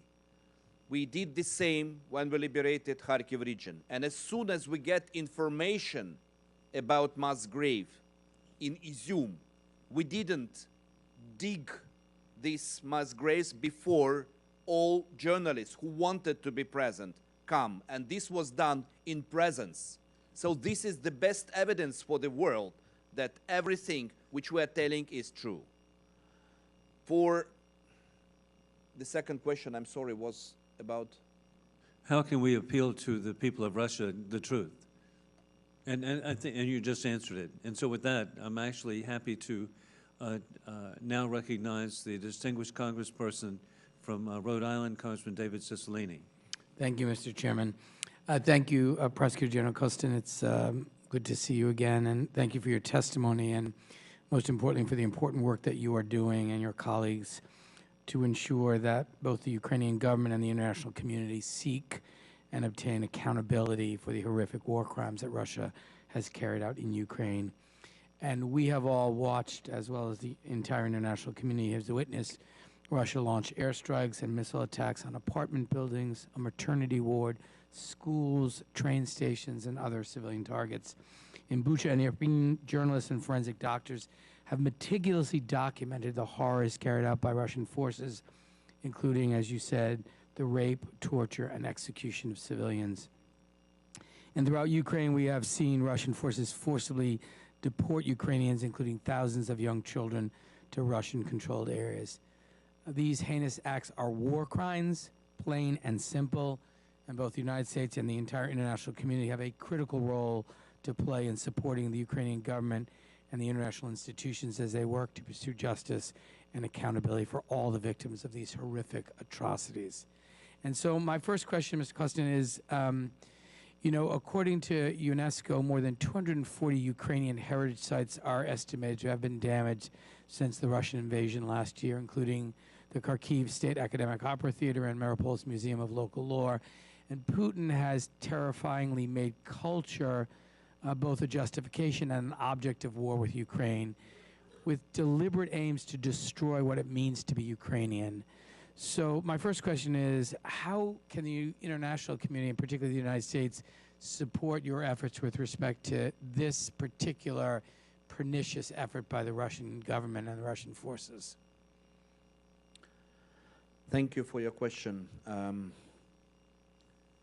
We, of course, treat these actions as an element of intentional and potentially genocidal policy of Russian Federation. Our team, we have a special team of war crimes prosecutors who are now concentrated on our structural case of the crime of genocide. And we are collecting evidences together with our state institutions in order to not only to fix the number of cultural heritage destroyed by Russian forces, but also to establish the links between this destroying and some other actions. Like, for instance, we are now establishing, I'm talking about different story, establishing the links between cyber and kinetic attacks on objects of critical civil infrastructure, trying to establish the case of cyber crime as a war crime. So, coming back to the heritage, of course, we will need more expert support because the issue of cultural prosecution and punishment for the cultural genocide is not very well established on a world level. So I will be grateful for expert support in this field in order to check the evidences and to prepare a strong case. And I fully agree with you that this is an act of genocide. Thank you. And, you know, we passed in the last Congress a piece of legislation called Justice for Victims of War Crimes that Senator Grassley and Senator Durbin and Representative Sparks and I worked on, which would allow us to prosecute people for war crimes if they are in the United States for war crimes they've committed anywhere in the world, which I think will give us an additional tool. But as Mr. Keating was saying, it's so important for the Russian military to see evidence that they will be held accountable if they continue to engage in this really horrific conduct. What can we do right now as members of the United States Congress to support your work and make certain that you are successful as the chief prosecutor in holding both Vladimir Putin and all of the Russian military accountable for their conduct? What can we be doing to be helpful? I will not repeat the issue of supporting of special tribunal. I have already pointed out this. I would say that the extension or expanding of the cooperation with the International Criminal Court in cases related to the war crimes committed in Ukraine would be also helpful because we are, as I mentioned, in a very good cooperation with the ICC, and they could need some piece of evidence which could be collected here. And third, of course, we are asking for sharing with us more intelligence information. there are cases of war crimes known globally, worldwide, where we need some information which we can't receive by any other sources. So if we will have more support on sharing of intelligence information for the purpose of making Russia accountable, this, I believe, will be very helpful for the matter of justice. Thank you so much. I yield back, Mr. Chairman. Hey, thank you, Congressman Cicilline. We now proceed to Congressman Scott Perry of Pennsylvania. Thank you very much, Mr. Chairman, and thank you, Prosecutor General, for being here. It's going to be hard for any of us to hold the sovereign nation of Russia or its leader accountable. We need to try and do that. In the meantime, what we can do is make sure that we are on our best behavior. And as you probably know, in America, yesterday was tax day. Americans are forced to send in their hard-earned dollars, oftentimes for things they don't agree with. It's in total about $30 billion in humanitarian aid that we have sent to Ukraine. And I just want to run through a series of dates and reports for you. In 2011, a report by The Atlantic said that citizens of Ukraine thought that bribes were customary and expected.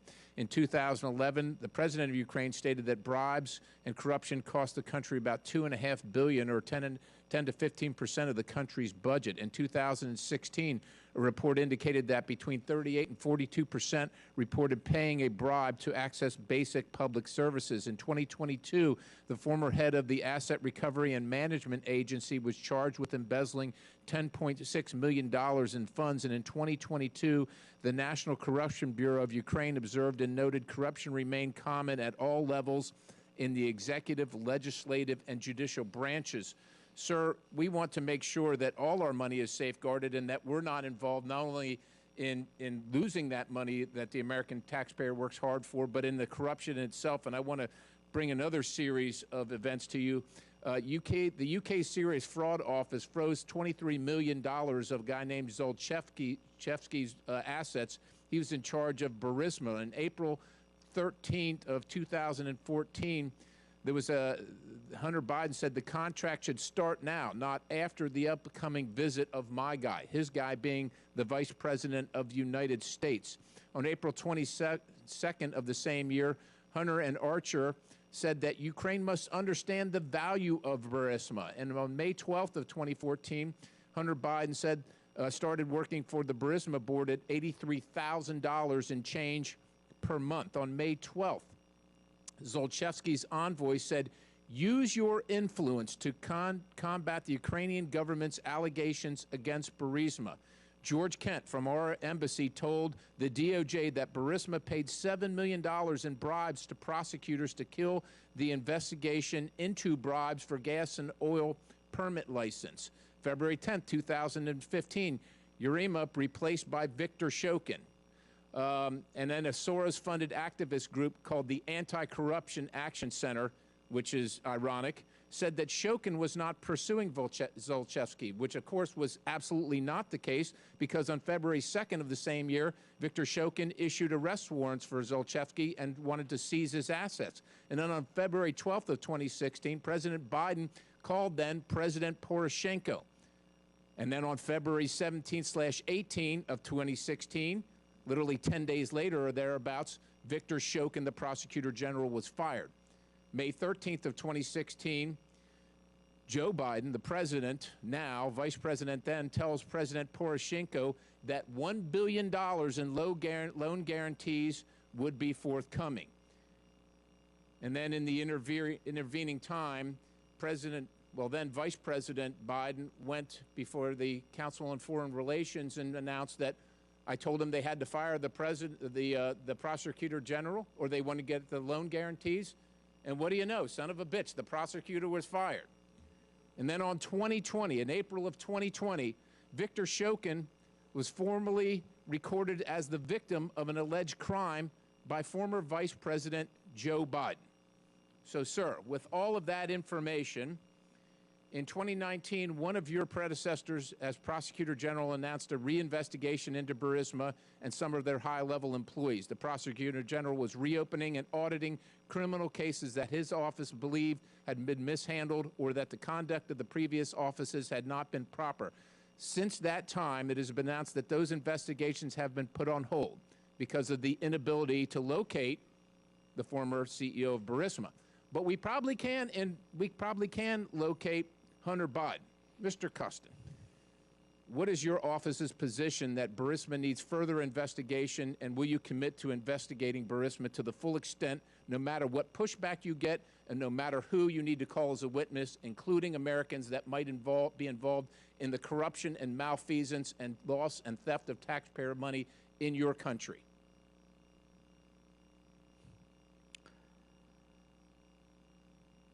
Congressman, you started with the dates and facts. I will add one date and fact. March 2023. By the decision of Greco, anti-corruption wing of the Council of Europe, Ukraine is excluded from the blacklist of countries who are not fighting against corruption for our work fighting corruption against members of the parliament, prosecutors and judges. We congratulate you for that. Thank you. This is the latest achievement in anti-corruption initiatives. I would also like to mention that in course of coming last months, in addition to the chair of Special Anti-Corruption Prosecutor's Office, whom I appointed in late July last year, we have already new director of National Anti-Corruption Bureau of Ukraine appointed after open selection procedure. And also, High Anti-Corruption Court has elected the president of the court. So all three bodies are equipped with the current leadership. With regard to case you have mentioned, it's not, unfortunately, the topic of our committee hearing. So I am not entitled at the moment to give you more information about this case, as our committee hearing are related to war crimes. And with regard to all financial aid we receive, I have mentioned our two latest achievements on the level on our work against fighting against corruption. Thank you. Thank you, Mr. Chairman. I yield. Thank you, Congressman Perry. We now proceed to Congresswoman Susan Wild of Pennsylvania. Thank you, Mr. Chairman, and thank you, Prosecutor General. I believe that you were just subjected to a diatribe from somebody who didn't actually hear the testimony earlier today, which is a shame. I wanted to ask you, sir, what more can the United States and other countries do to help facilitate the abducted children's return?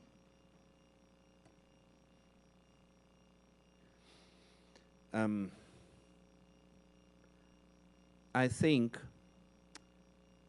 that we all should be vocal, as I mentioned, every day.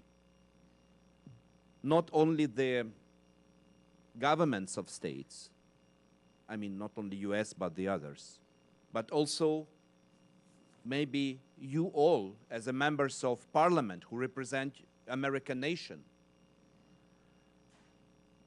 I think that Putin, who is suspect in committing this crime, should feel that he stayed alone.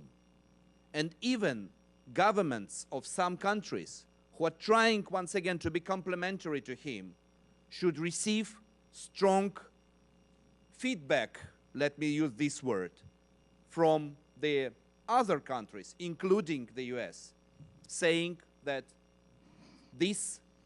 you can't be neutral with regard to such crime committed by Putin. I would agree with you on that, and I think that a number of us try very hard to elevate this subject as much as possible. I would also note that the subject of missing, exploited, kidnapped children does not belong in any discussion about political matters such as my colleague just raised. Can I ask you, has the United States assistance to Ukraine been sufficient in specifically, I'm not talking about weapons or anything else, in the efforts to return and reintegrate Ukrainian children? I let me be very honest. I don't think that we are in a situation that any assistance is sufficient until our children are returned home. Fair enough. And what I would like to ask you, because we are trying to find out, to invent maybe other ideas, what could be done. And I'm asking you also to try to help us with this, because we try everything. Maybe you will invent something more. Thank you. I know that the UN Human Rights Office has played a critical role in documenting children's human rights violations by Russian forces, and they've confirmed 487 cases of children killed, 954 injured, with the actual numbers almost certainly much higher. They've also documented some of the heinous crimes against children that we don't need to go into again right now, but has that been helpful to ensure the welfare of deported children or in helping them to return to Ukraine? Or would your answer be similar to your last one, which is helpful, but nothing's enough until we get them back? I think, once again, nothing enough. But in this situation, we need as broad support as it is possible. We understand some complexities dealing with UN institutions with regard to UN position, which could be not very strict in some cases with regard to the evidences of war crimes we have. But we commend the work of UN institutions because they help us to promote awareness. Yes, to promote awareness and maybe to change approach of those internationally who are still complementary with Putin and his team. Because let me just stop you there because I have one last question. I only have about 20 seconds left. Can you just address for us, without getting into anything that will endanger anybody, how you go about tracing and contacting Ukrainian children in Russia? We use different ways, and I can't disclose this information publicly. Fair enough. I wouldn't want you to do anything like that. Thank you so much. I really appreciate your testimony here today. Thank you, Congresswoman Weil. We now proceed to the Vice Chairwoman, Ann Wagner of Missouri. I thank my colleague, Congressman Wilson, for yielding me the time, and I thank Chairman McCall and Ranking Member Meeks for prioritizing this urgent matter. And Prosecutor General Kostin, thank you for being here today. The testimony we heard prior to this hearing was devastating, and we are grateful for the work that you are doing to bring war criminals to justice. We cannot rest in our efforts to target all those in Russia who are complicit in the Kremlin's crimes, and it is my belief that culpability for the appalling atrocities that Russia has committed goes right to the very top. Putin and his cronies must pay for the indiscriminate and wanton violence they have unleashed on the Ukrainian people, including women and innocent children, the ill, infirmed, elderly, and the most vulnerable. I did, in fact, travel to the Ukraine-Poland border. It was just over, I guess, a year ago, right, with many members on this committee, including Ms. Wild, as millions of Ukrainian civilians fled Putin's full-scale invasion. We met so many brave children and women making a terrifying journey from everything they had ever known and loved to become refugees in a strange country. And I hope and pray that many of these refugees have been able to return home and begin to put back together their lives in some way, shape, or form. But I have been heartbroken to see the reports that thousands of Ukrainian children have been kidnapped and forcibly deported to Russia. I will tell you, as a mother and a grandmother, this is absolutely chilling. Furthermore, it is genocidal, and I believe that the United States should lead the way in calling out Putin's regime for this unthinkable crimes. You are quite correct, sir, when you say that the world is watching, and I believe that history will judge us.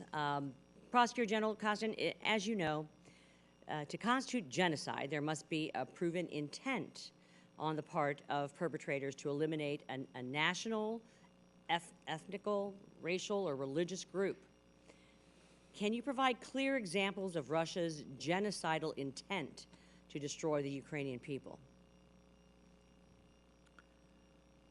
Thank you. Thank you, Congressman Wagner, for your question.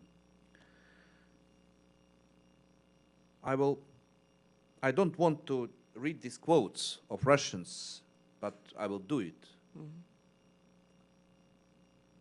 Putin's former advisor Surkov, quote, "There is no Ukraine, there is Ukrainianism. That is to say, a peculiar disorder of mind surprisingly taken to extremes by a fascination with ethnography.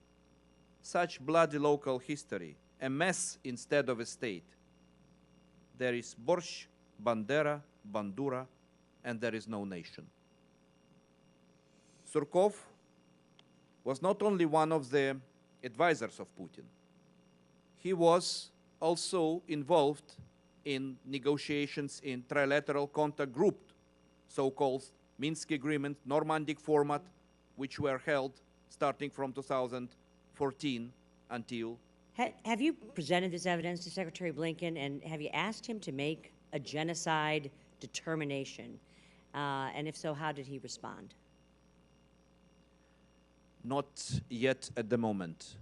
I encourage you to do that, and I encourage this committee to do the same. What are your office's most significant challenges in investigating Russian war crimes and their atrocities committed in Ukraine since the full-scale invasion? And what additional U.S. support would most enhance your office's ability to investigate the tens of thousands of allegations of war crimes that you have received and facilitate effective prosecutions? You know, the most challenging is to identify the perpetrators, especially in cases where the survivors have a physical contact. I mean, if they were forcibly detained, even not about sexual abuse or any torture, even in other war crimes, but where they have they saw these people. But if their people were protected, you know, but their faces were protected, it's not very easy to identify these perpetrators. In some cases, we have identified the military units. We have identified who was the commander of military unit, but we need also to identify the perpetrators.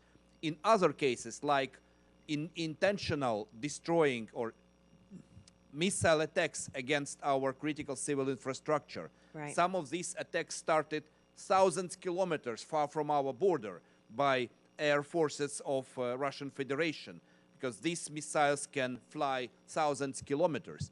And the consequences of these attacks, you know, are in some cases tens of civilians killed, hundreds of civilians wounded. And we need to identify who gave coordinates of the object, who gave the order, and who initially pushed the button. Well, certainly my time has expired. I appreciate the chair's indulgence, and I would just say this, that the U.S. must provide whatever technical resource support that we can to help you get these prosecutions, and I will yield back. Thank you again, sir, very much. Thank you. And in this respect, once again, the sharing of intelligence information could be helpful to investigate such cases. Thank you. Thank you very much, Vice Chair Ann Wagner, for your passion. And we now proceed to Congresswoman Dina Titus of Nevada. Thank you, Mr. Chairman. Thank you, Mr. Prosecutor General, for your very compelling testimony and the people of Ukraine's resistance, resilience, heroism. It's impressed all the world and certainly me and this body. We are hearing a lot, of course, the immediate news is what Russia is doing in Ukraine and the horrendous impact of its human suffering as a result of its war crimes. But, you know, we really shouldn't be surprised, because if you look at the history of Russia, it certainly confirms that they're likely doing it in Ukraine. You look at Mali, you look at Chechnya, you look at Syria, you look at Central African Republic. They've been charged with war crimes in all of those places. So what they're doing now is more immediate and certainly perhaps more involving children, but it's not surprising. This is a long history that they have. I would ask you, what about some of the independent agencies or NGOs? How helpful are they, and what could they be doing? Radio Free Europe, Red Cross, Amnesty International, Doctors Without Borders, are they there on the ground and being helpful? First of all, thank you for mentioning Russia as a state who used to abuse and to international law and order. You mentioned actually some jurisdictions where Russia is actively acting against law and order globally, using their criminal groups like Wagner Group. Mm-hmm. And I think that this is a momentum where Europe, Ukraine, and United States, and all of our other allies should be united in order to put an end for such groups like Wagner Group, who are earning money illegally in some countries of Africa and use this money to kill our people in Ukraine, and use this money to support those members of Wagner Group who commit war crimes against our prisoners of war, against our civilians on occupied territories. So for this we need to be united. I think it's a momentum to do it. For the question you asked, we have a strongest support from the non-governmental and civil society organizations in Ukraine. We have a group under in my office, which is named the Group of International Experts, where we have 6 directions of activity with regard to investigation and prosecution of war crimes, starting from children, sexual violence, and others, including the protection of rights of media, of journalists who were killed and suffered during this war of aggression. Because we have internationally, we have foreign journalists who were also killed, and we're investigating these cases together with other, my colleagues from other countries.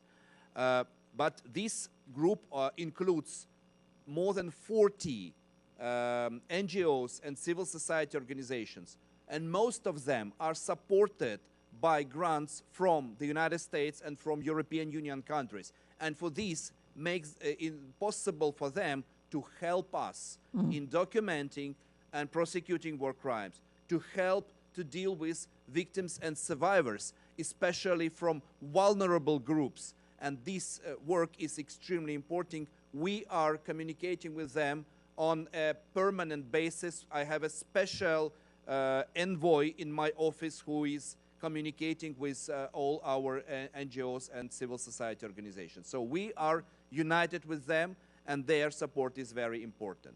I'm glad to hear that. That's great. Let me ask you about some of Russia's allies, like Belarus. Are they engaged in this too, or should they be held accountable when all is said and done? We have the citizens of Belarus who are identified as war criminals, and we have cases against them. Even some of them are already finished with conviction. I firmly remember about one case. And we, of course, for us, doesn't matter who, from which country war criminal is. Yeah. If war crime is committed on Ukrainian land, against Ukrainians, wherever, we indict and we convict all of them. Thank you. Thank you. I yield back. Thank you very much, Congresswoman Titus. We now proceed to Congressman Andy Barr of Kentucky. Thank you, Mr. Chairman, and I thank the witness, and I think your testimony here today demonstrates that Russian crimes against humanity in Ukraine, it's not just about supporting the Ukrainian resistance and the sovereignty of the Ukraine as a nation and as a people, but it's also about countering a systematic and widespread attack against civilization. That's what NATO assistance of Ukraine is about. It's about certainly supporting the Ukrainian resistance in defense of the freedom and sovereignty of Ukraine, but it's also a defense of humanity and civilization. And I commend your testimony here today. We know that throughout history, occupations are expensive, and that insurgencies are less expensive.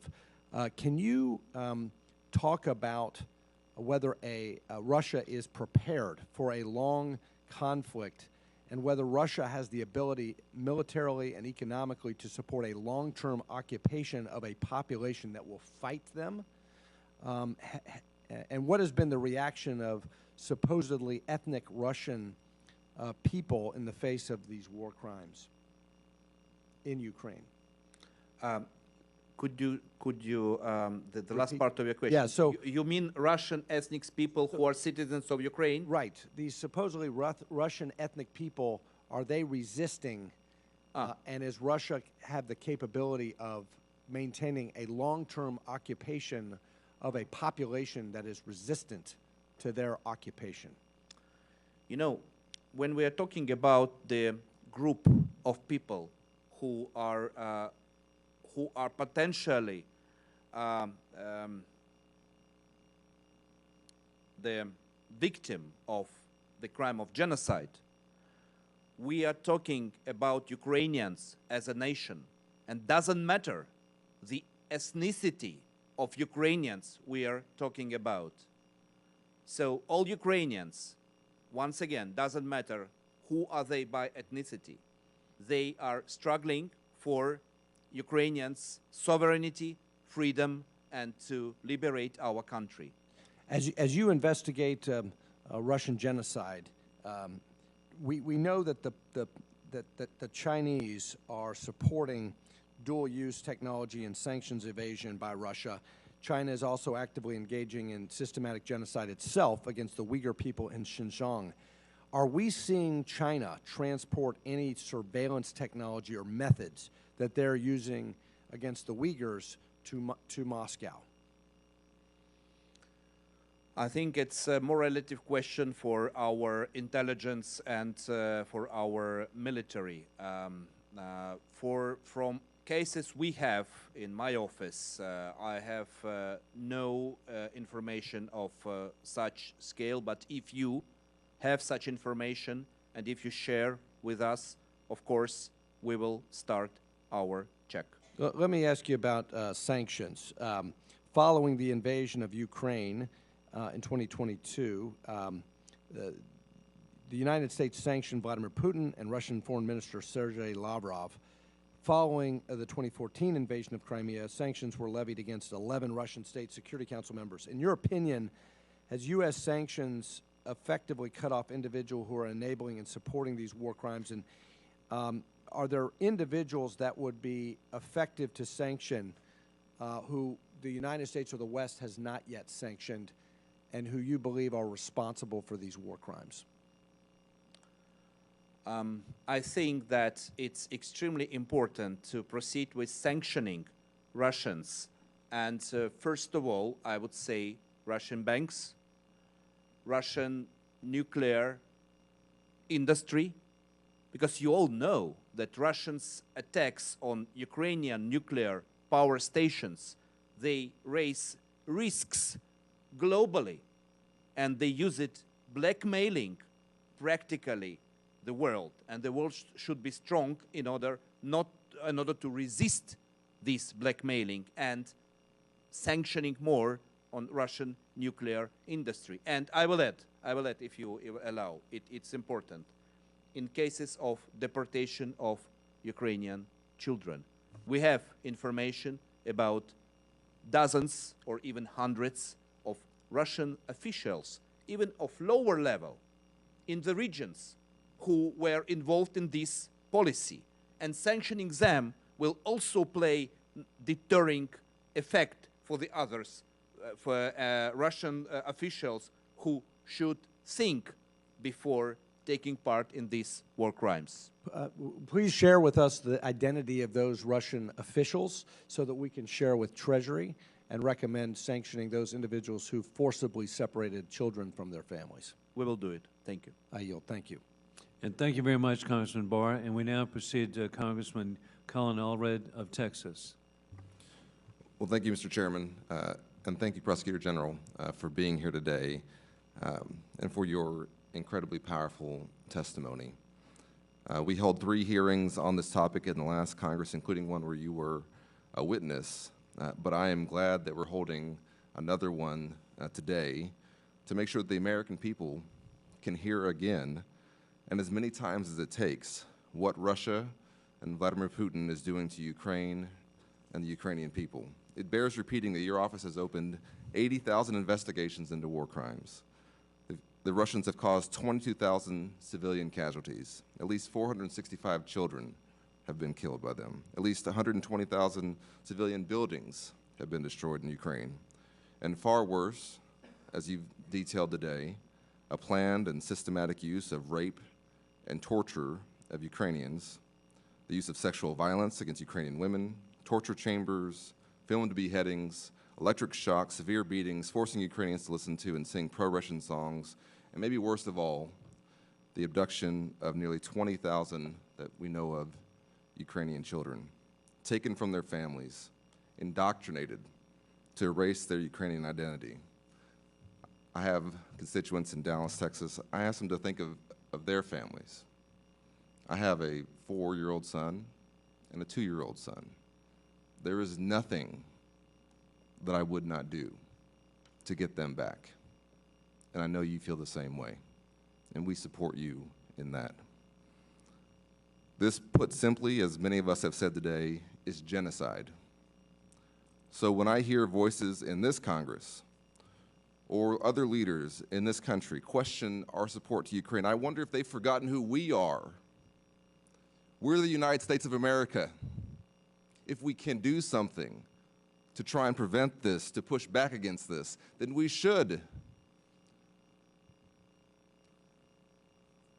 It's who we are. It says a lot about who we are.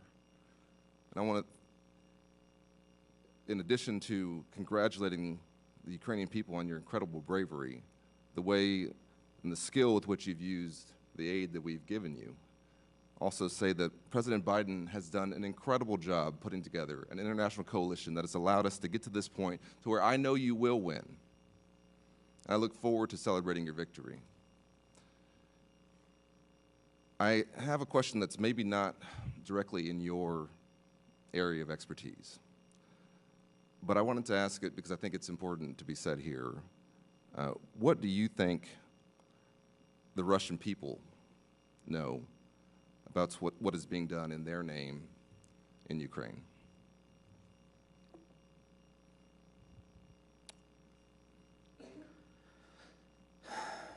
You know,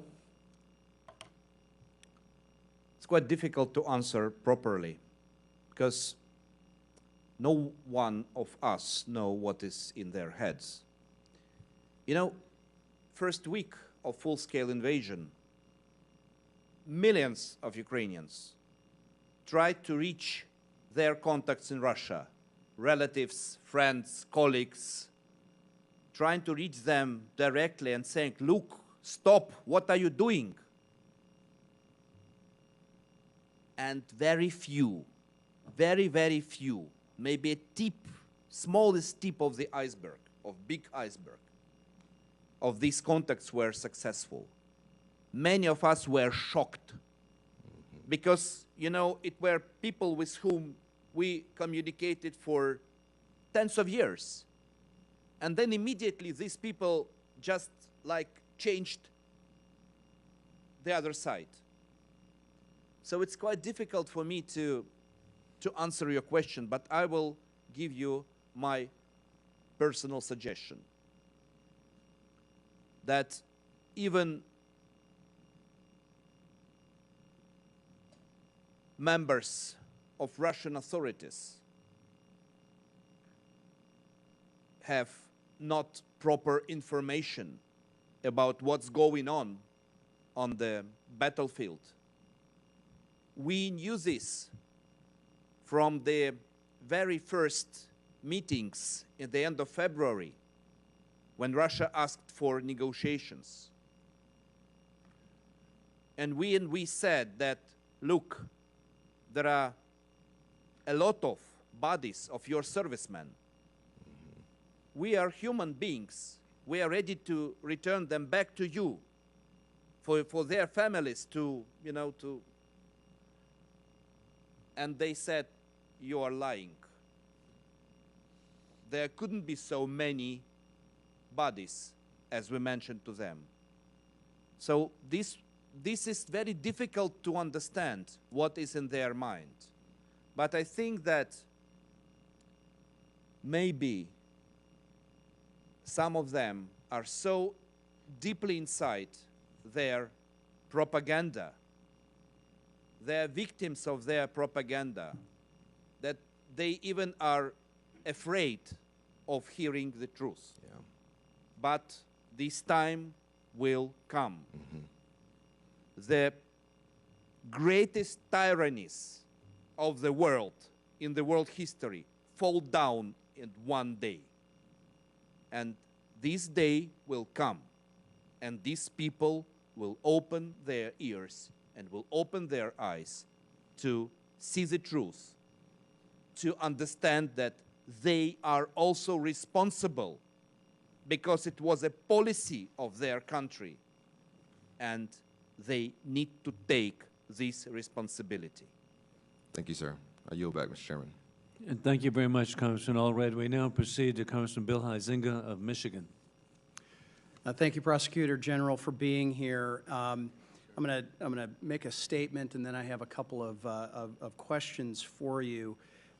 First and foremost, I believe that this is an illegal and very dangerous act that Russia has undertaken here in the past year, and it must be condemned, and I do condemn it.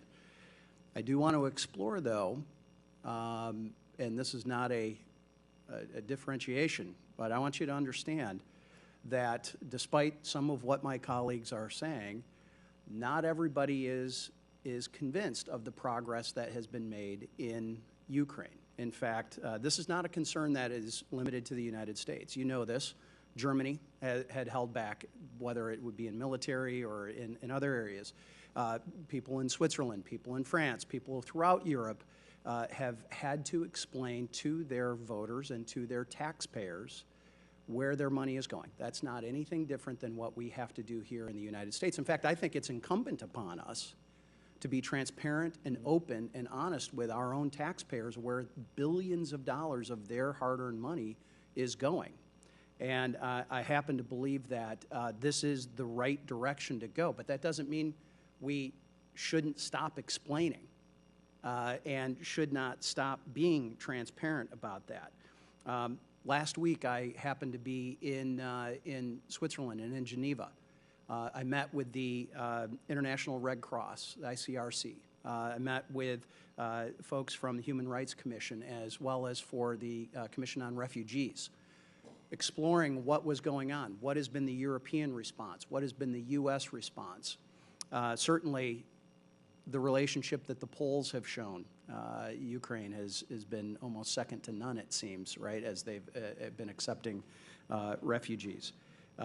I'm pleased to hear, and I think many of us are pleased to hear, about the progress that has been made on these accusations of corruption within Ukraine. Frankly, I think Ukraine deserves, Ukraine deserves that explanation to the world. And that is why you went through the efforts that you did in Brussels and in Europe, explaining what has gone on. So please don't understand or misconstrue this, or please don't accept some of the rhetoric that is out there that somehow if you question this and want documentation that somehow that's anti-American or anti-Ukrainian. That certainly isn't the case. Along the lines with the ICRC, that was a fascinating meeting to have and to hear the heartbreaking testimony that we heard earlier today about these children, especially that have been taken from Ukraine. And I heard one of my colleagues throw out a 20,000 children number, but do you have a more accurate count of how many children have been taken from Ukraine?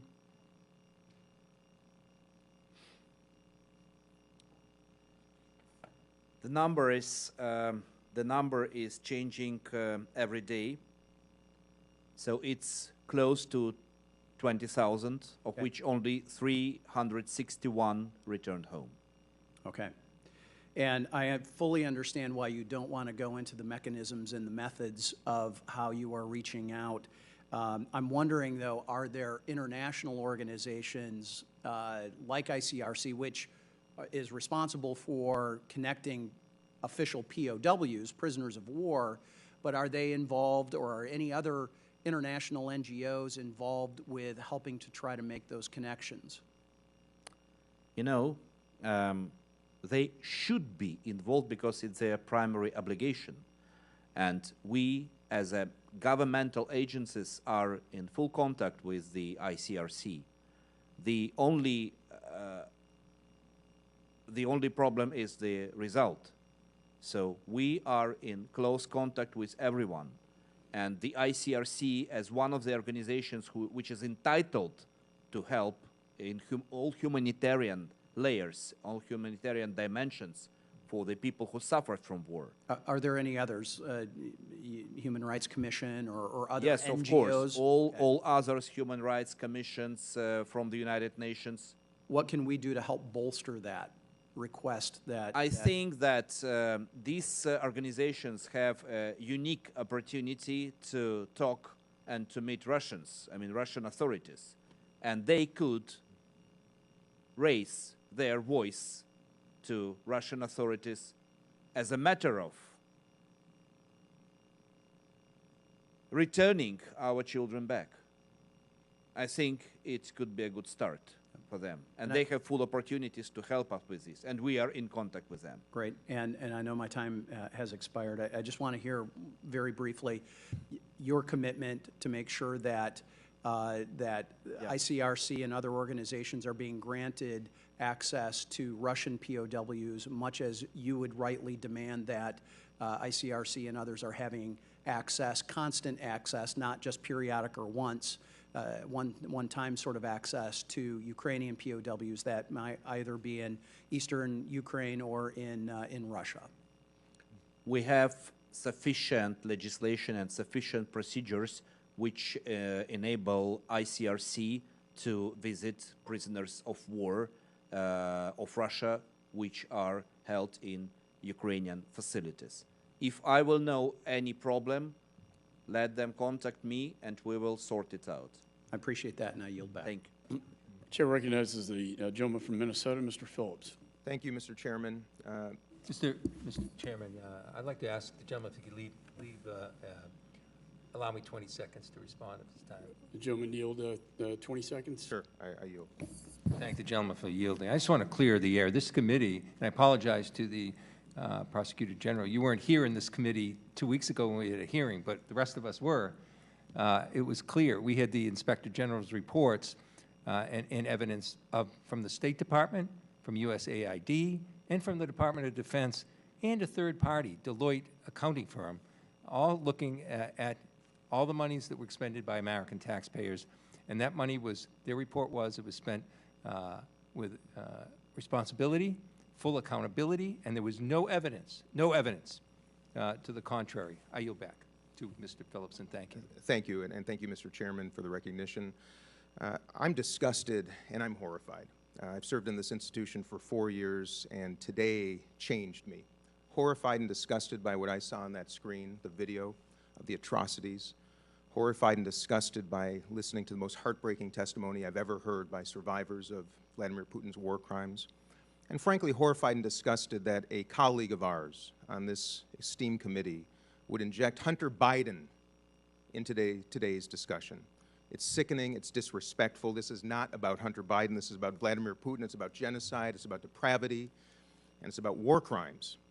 And that's why we're here. And to the survivors that we heard from today and to the people of Ukraine, I want to assure you that on a very bipartisan basis, I assure you, that these barbaric acts have no place in the civilized world, and the United States will be your steadfast partner in bringing Russians, the war criminals in Russia, to justice. That's why we're here today, and I ask and invite and encourage my colleagues to focus on that. Mr. Kostin, thank you for being with us. I would like to ask a question about the Wagner Group. As the ranking member of the Middle East, North Africa, and Central Asia Subcommittee here in Congress, I've seen Wagner mercenaries commit horrific abuses and war crimes throughout the Middle East for years. They're doing it again, I believe, in Ukraine.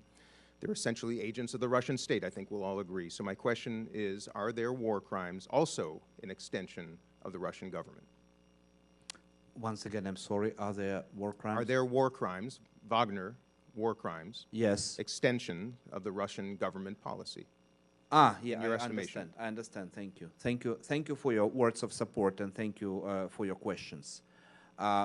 This is actually the matter of some of our investigations, because you know that they are very careful in, how to say, hiding the financial roots and their relations between their groups in Africa, in some other countries. We know about Caribbean now at the moment, exactly, and their actions in Russia and in Syria and now in Ukraine.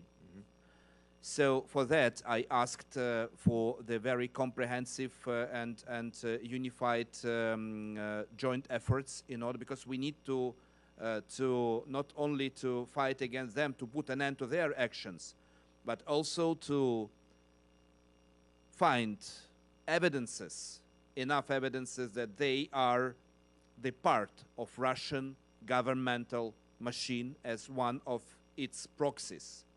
For that, once again, we need support on the level of investigation, prosecution, and findings on also financial level. Have you found coordination between the Russian military and Wagner? Yes, for on the battlefield, of course, their military part, they are just the part of Russian regular army. So they are coordinated by the same military command. But we are also talking about the other part of Wagner, not only which are used on the initial battlefield, but the other part which is involved in committing war crimes against our prisoners of war, against our civil population on occupied territories. So there are several angles of their activity. Thank you, sir. My time is running out. I just want to encourage this committee and this institution and this country and the entire free world to employ what Franklin Delano Roosevelt referred to as the arsenal of democracy, to ensure that not only does Ukraine survive but thrives, and that we pursue every single war criminal in this world. We will not rest until we do so. Thank you. I yield back. Gentleman yields. Thank you so much. Chair recognizes Ms. Young Kim. Thank you, Chairman, for holding this hearing and for arranging this opportunity to hear from survivors of Russian war crimes. Hearing those testimonies from our witnesses was really heartbreaking, and my heart breaks for the victims, and I join my colleagues in demanding accountability. Mr. Kostin, thank you so much for joining us today and answering these questions, but I want to ask you first, of the approximately 80,000 investigations that have been opened, how many of those are that your office have been able to prosecute to the final verdict as of today, since the start of the full-scale invasion? For the more than 80 or about 80,000 incidents of war crimes which we registered at the moment, we have identified 310 potential perpetrators and we informed them about suspicion. We have finished cases against 152 potential war criminals. So their indictments were sent to courts. And up to date, we have 30 one Russian war criminal convicted by Ukrainian courts in course of this war. That is, you have a lot of work there. I mean, there are crimes being committed against humanity. We want to see justice, and especially as we heard these testimonies and hearing you detail the stories of rape and sexual violence against Ukrainian women, and especially against girls, it's heartbreaking. And so how many of those cases involve sexual violence against women, and how many of those cases have your office been able to prosecute, and are these numbers reflective of the true number of victims of sexual violence at the hands of the Russians? You've only identified 31 out of the 80,000 that you're investigating, 310 identified, 152 potential, and you said 31 committed by Russians. We look, I mean, it's a very small number that so far that's been identified compared to what we are seeing. The issue, I mentioned 31 cases which have conviction verdicts of courts. And some of them are held in absentia because we have identified the perpetrators. We have full set of evidences, but we can't wait if we someday will capture them. But the procedure of cases in absentia is a little bit longer because of procedural limitations. So I think that in course of this war, to convict already 31 persons, where in many cases it's very difficult for us to identify, is the result which is respected actually by Ukrainians. Sure. We have thousands of the war criminals whom we identified, but we have no full set of evidences. That's why I'm asking also for intelligence information. And I could comment on conflict-related sexual violence if you wish. We have... Sure, yes, let's do that. But I do want to talk about the other areas of, since the beginning of the war, Russia has intentionally targeted apartment buildings, playgrounds, malls, train stations, schools, where Ukrainians were trying to flee the fighting. And they show no regard for the lives of women and children. And it even bombed a building where there was a clear word written, children, right? It was so large, so bold that you can see it from the satellite in space.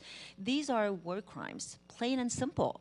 So what do you believe is Russia's goal in terrorizing Ukrainian civilians this way? You know, this war shows that Russia, many of Russians, they are dehumanized. This is maybe the only possible explanations why are they so brutal. Because when I spoke with the survivors, you met only 2 of them today. We meet with others. And you can't understand absolutely why they are doing this. Maybe just because they want to destroy Ukraine as a country and as a nation. Maybe they have been told that people in Ukraine are waiting for them. And when they understand that this is not the true, they start to kill, they start to torture, they start to do, I mean, bombing this theater.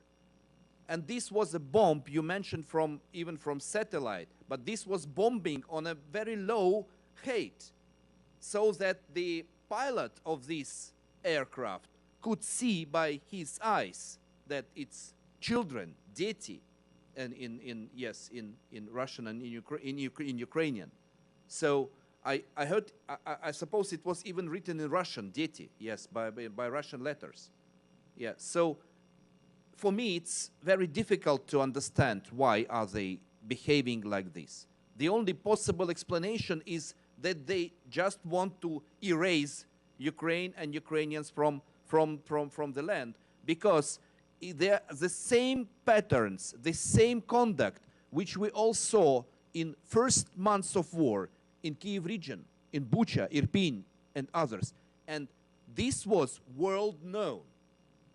And when we saw the same after liberation in Kharkiv region in September, and we saw the same cases, May, June, July, August, September, and then Kherson, November, and then our brave and courageous survivor today, this crime was committed against her January this year because she was still on the occupied territory of Kherson region at that time. So 1 year, same conduct. Even if they know that these war crimes were committed by their servicemen, by their people before, they proceed to do it, even knowing that all the world is condemning such brutal behavior.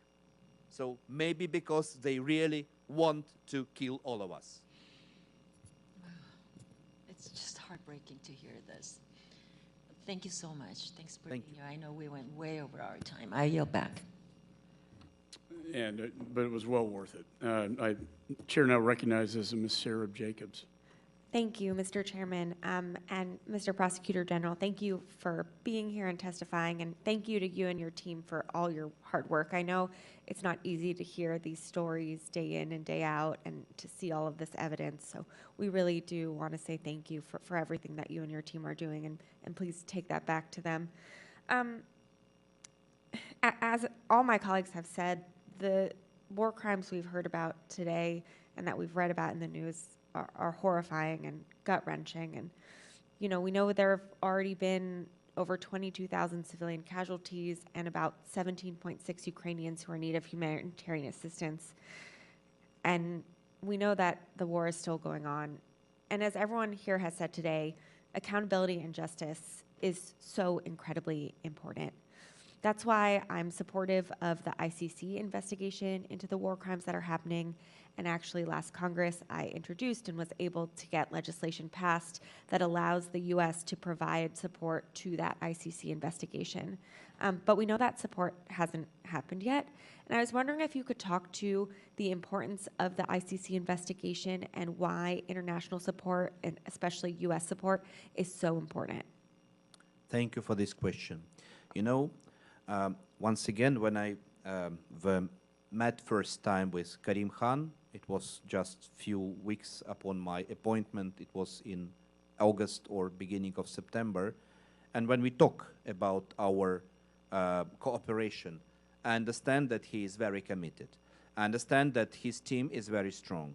And when we started to also to prioritize the cases, and when we choose this case of deportation of children as a matter of priority, but there are many others, we understand that we will have the result we have at the moment. First in history, the incumbent president of permanent member of Security Council is named as alleged war criminal.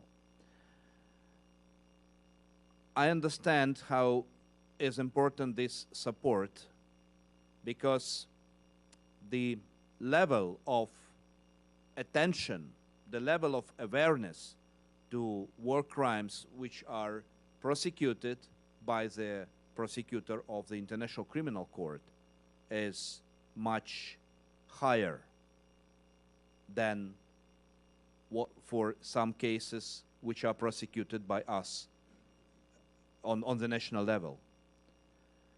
I already mentioned the complementarity role of the ICC, but we discussed this with Karim, and I'm ready even to transfer the cases to the ICC, which we can finalize internally, because there are cases about war crimes which are world known, and the survivors of these cases are,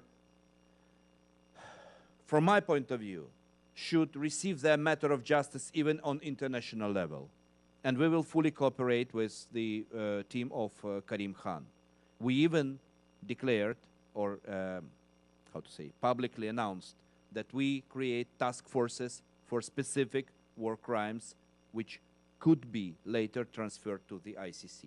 So in this respect, full support to all endeavors of the ICC. Please know that if you support the ICC, you're supporting us. Thank you, and I hope that those who are standing in the way of that assistance getting transferred hear what you have to say today. Really quickly, given the numerous organizations and actors currently documenting atrocities, how is your office preserving the chain of evidence and ensuring the documentation is viable? What more can the U.S. do to help you with that process and also to help make sure that the survivors and potential witnesses are getting everything they need to be able to provide the kind of testimony you need? First of all, once again, we need IT solutions in order to not to lose any piece of electronic evidence, digital evidence we have. This is now one of the most strategic issues I'm dealing with. With regard to witnesses, victims, and survivors, of course, we have changed approach to prosecution, for instance, of conflict-related sexual violence crimes. I have changed the strategy of investigation of these crimes. All our work now is survivor-centered. We use the principles of the Murad Code, and we train internationally, also train our investigators and prosecutors how to communicate with the survivors of sexual violence. This is one of the matter of my priorities, and I just go ahead. The issue is that the survivors from vulnerable groups, they need much more care and treatment, not only protection on and their support for the matter of justice for them, but also as a matter of their care for psychological support, financial even support. We are dealing with these cases in Ukraine, and usually we have support from NGOs and from also state institutions.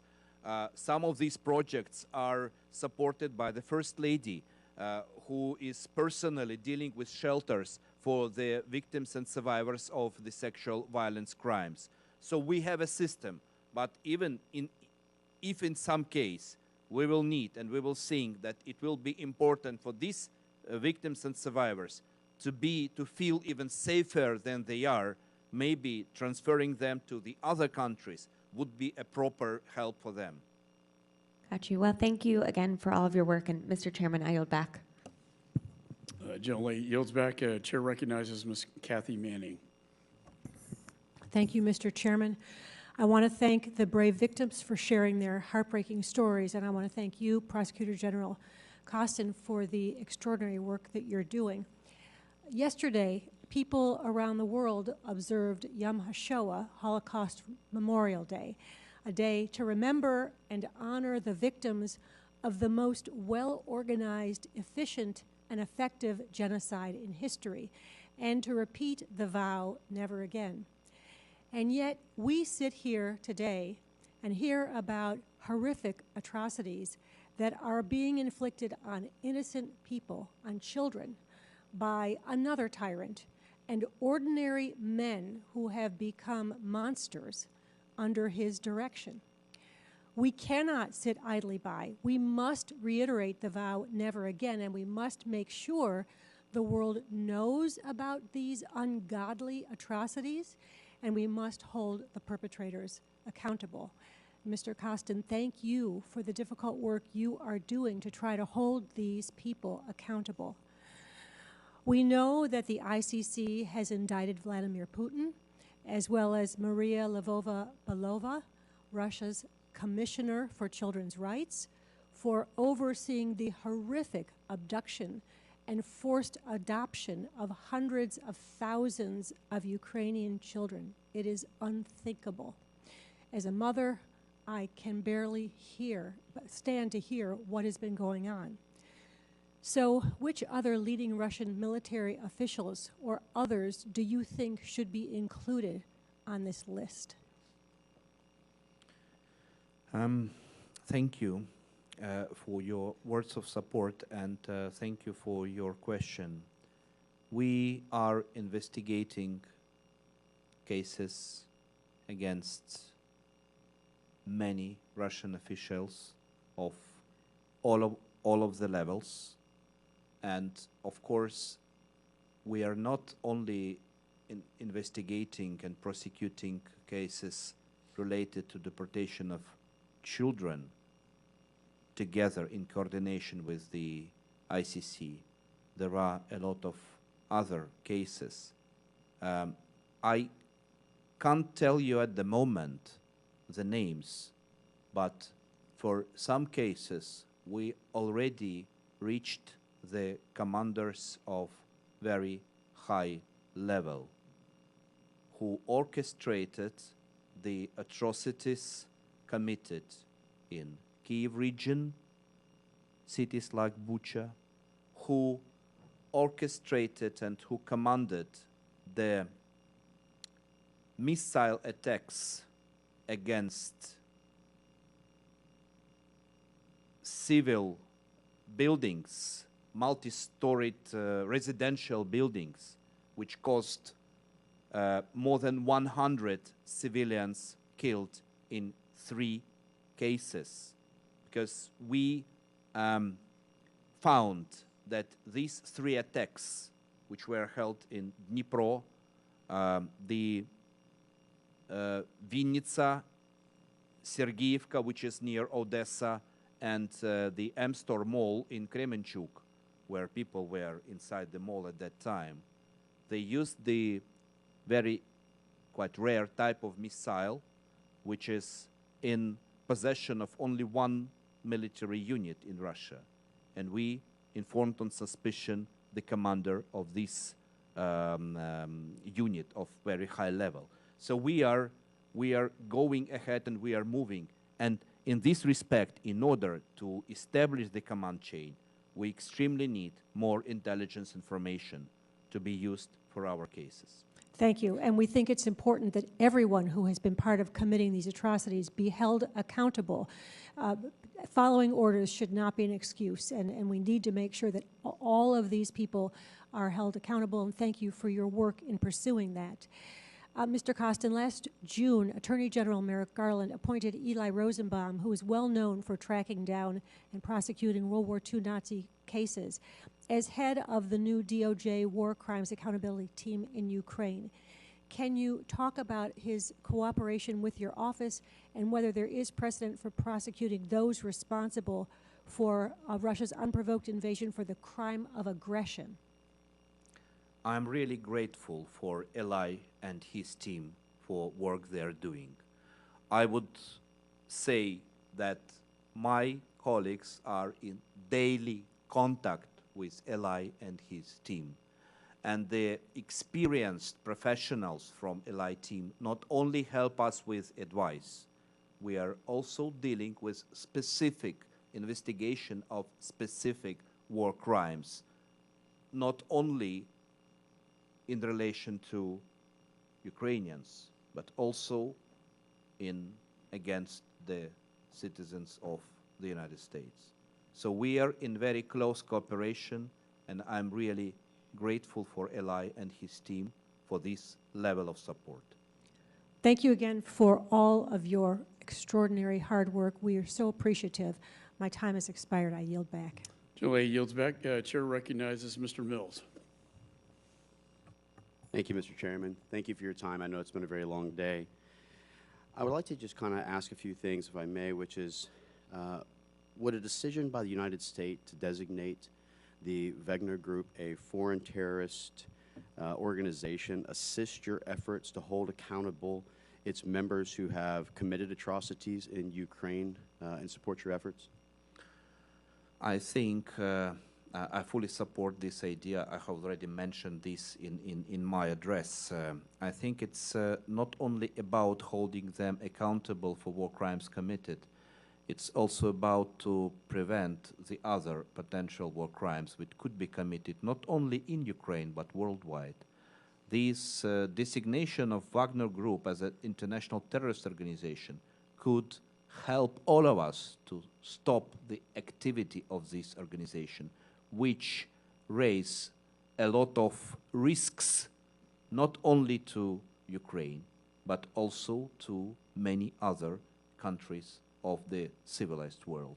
You know that they are not only in Africa, they're not only in Asia, they're now in Caribbean, and I know that I believe that response should be unified. For us, it will be extremely helpful because they will, the consequences will mean that they will have more difficulties in financing their operations in Ukraine, and it will save lives of our people. That's exactly right. And as you mentioned, they're not just in Ukraine, and they have started to get a foothold in Caribbean, and especially there in Haiti, which is very close to the American borders that we need to be considering. And I do look at them very much in the same way that I look at the IRGC or the Quds Force, who is being utilized as proxy militias across the nation to not only look at trying to build up foreign internal strategies to fight against Americans or to fight against those of that nation, but really to be a mercenary group who is there to do nothing but terrorize and murder. So I appreciate your answer very much, and I hope that we can support in that effort. During the past year, more than 33 verdicts were issued for high-level corruption, in addition to hundreds of investigations and dozens of indictments. What kind of progress has Ukraine made in implementing the rule of law reforms set forth by the EU last June as preconditions for negotiations, and has your fight against corruption advanced the rule of law in furthering these conditions? Thank you for your question. Of course, you know, we have priorities during wartime. And the priorities of my office, of course, are investigation and prosecution of war crimes, fighting against collaborators and traitors, and fight against corruption. In my inaugural speech before the parliament last June, I pointed out that Ukraine has two enemies: external, Russia, and its proxies and its collaborators, and internal corruption. And we need to win both fights. Immediate upon my appointment as a Prosecutor General, I appointed the chair of Specialized Anti-Corruption Prosecutor's Office. What we have during last months, we have appointed new director of National Anti-Corruption Bureau of Ukraine after successful open selection process. The High Anti-Corruption Court has elected their president. They were trying to do it within last year. They are independent, they needed to elect, so we have all three bodies equipped with their chairs. In March this year, Greco, as an organization of the Council of Europe, has excluded Ukraine from the blacklist of countries which are not fighting against corruption for our joint efforts combating corruption in high-level officials, including members of the parliament, judges, and prosecutors. Well, I really appreciate that you're paying such close attention when it comes to the prosecution and the continued investigations into the corruption that is going on in Ukraine.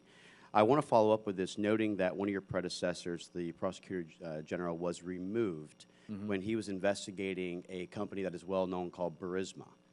Will you be looking into opening that investigation again and ensuring that any type of corruption that Burisma was involved in, that it would be adequately processed, reviewed, and if need be prosecuted with reports back to the United States if there was any of our personnel who were involved? I have already answered this question during this hearing. This is not a topic of our discussion, and I have already answered your question about our fight against corruption, and I can give you more examples. But our hearings are related to war crimes, and I will concentrate my answers on this topic, if you allow. With that, I yield back. Chair recognizes Mr. Stanton. Thank you very much, Chairman. Mr. Prosecutor General, thank you for being here today. For more than a year, the world has borne witness to the atrocities committed by Russian forces to carry out Vladimir Putin's unjust and inhumane war. Many of these atrocities take place far from the battlefield. Russian forces at the direction of the Kremlin have targeted civilian shelters, even hospitals, and refugees seeking safe harbor. They've kidnapped thousands of children, separating them from their families, caretakers, and country, all to try to erase their Ukrainian identity. They have raped, tortured, and massacred thousands of innocent Ukrainians. These kinds of acts defy humanity, they're barbaric, and they're carried out by cowards who are losing this war to a proud and patriotic people. The United States stands with the people of Ukraine who have a right to seek justice for the horrific war crimes committed against them. Without justice, without accountability, there can be no true healing. Mr. Kostin, your office, the Office of Prosecutor General, has identified over 70,000 incidents of war crimes and other atrocities in Ukraine resulting from Russia's invasion. Given the huge scale of the challenge at hand and your finite resources, how do you prioritize which crimes to investigate? Thank you for your question. Of course, we prioritize, and many of the numbers of incidents of war crimes which are registered are the cases where private property is destroyed or damaged. And I encourage people to register these cases, because even if there is a missile attack, and if it could be, you know, like a miracle that no one suffered or no one is killed, but it could be like hundreds of apartments are damaged or destroyed. In order for these people, these civilians, to receive then compensation or reparations, they need to prove that this damage was caused by the war crime. That's why substantial number of these cases are cases about the destroying and damaging of civil property, but prioritizing, of course, the cases where civilians are killed. Of course, all missile attacks. Of course, cases where civilians were tortured, raped, humiliated, forcibly deported. So any type of war crime where civilians harmed are our priority. What resources or expertise can the United States and other partners provide to support the investigation and prosecution of war crimes committed in Ukraine? First of all, we need political support. That's why I'm here, and support to establish special tribunal for the crime of aggression as a leadership crime. Support to all of our endeavors on international level. It's not only about actually the ICC. It's also about more than 20 countries who opened their national investigation with regard to war crimes committed by Russia, including the Department of Justice of the United States. And we're dealing with our colleagues here with regard to specific war crimes. They are helping us to investigate. And, of course, the equipment we have already in place. We have, last year, we have not only created war crimes department in my central office, we have opened war crimes departments in 9 offices, which are regional offices, which are close to the crime scenes. With the help of our partners, equip them with all necessary equipment. What we need, a part of IT solutions I mentioned, we need forensic equipment, we need DNA laboratories, much more than we have now. We need modern forensic equipment which will simplify and speed up the process of investigation. And as a matter of building new prosecutors' offices and new prosecutorial services which would be victims and survivors oriented and centered, we need rebuilding of more than 100 regional offices of my service on the territories which were under occupation. This will be also a strong signal to Ukrainians that prosecutors are close to them and they're ready to help. All right, thank you for that thorough answer. My time is up, so I will yield back. Thank you. The gentleman yields. Mr. Lawler is recognized. Thank you, Mr. Chairman. Mr. Prosecutor General, thank you for being here with us. First and foremost, the Kremlin's war on the Ukrainian people is a genocide. Let's call it what it is. Russia has launched attacks against Ukrainian civilian populations, targeting homes, schools, hospitals, and other residential gathering areas. Russian troops have committed mass murder, such as the massacre in Bucha, and they have admitted to raping Ukrainian women to prevent them from having any more children. Under Putin's orders, Russia has committed a targeted ethnic cleansing of the Ukrainian people, unfortunately qualifying this abuse as genocide under Article 2 of the UN's Genocide Convention. How has the Ukrainian government responded to this genocide, and what can the U.S. and international community do to make this designation official? Thank you. Thank you for your question. We have opened a structural investigation on the crime of genocide in my office. We, of course, understand that on international level, the International Criminal Court has jurisdiction over Russian Federation and its perpetrators with regard to the crime of genocide. The other international venue could be the International Court of Justice. We all understand and we very carefully examine all previous experience of cases of genocide and making perpetrators liable or accountable for the crime of genocide on international level. Previous cases of the ICC and former international tribunals. We have a great team of experts at the moment who help us to build the case of genocide. My personal understanding as Prosecutor General, we have no right to lose such case. That's why we need to be 150% prepared for such case. For that, we will need a substantial support. First of all, we all understand that we are talking about crime, which is a legal issue.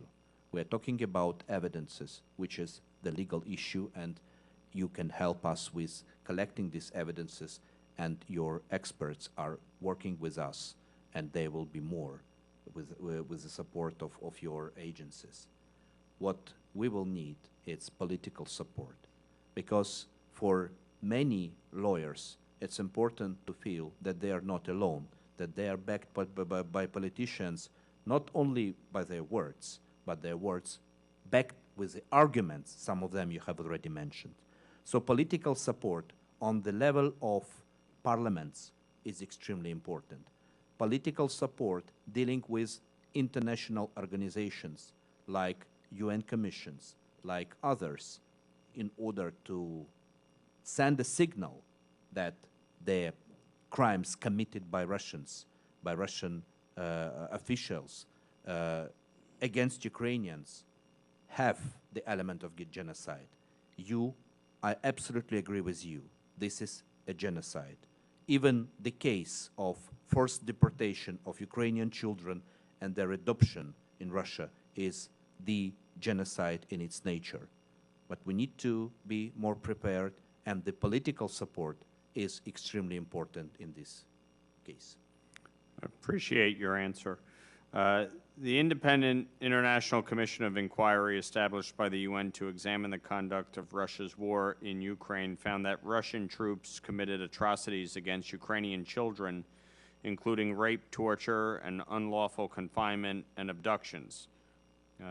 This is obviously disturbing and atrocious in nature, and it's unacceptable.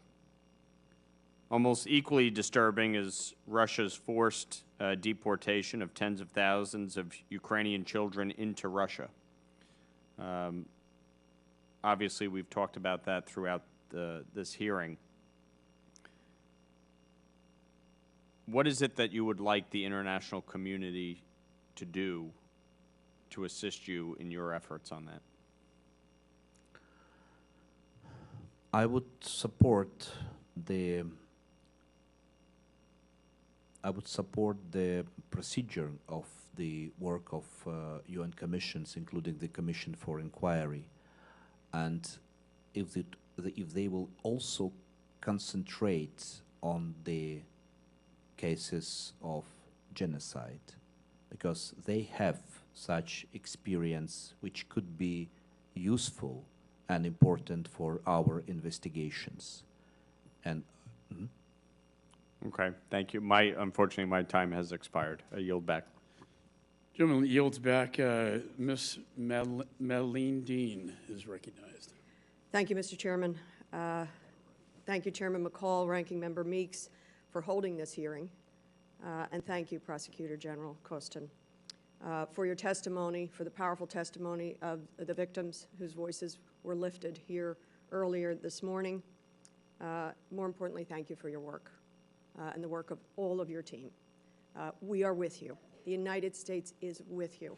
And your purpose here is solid, to shine a light on this series of war crimes, that maybe this will be elevated appropriately to be called what it is, genocide.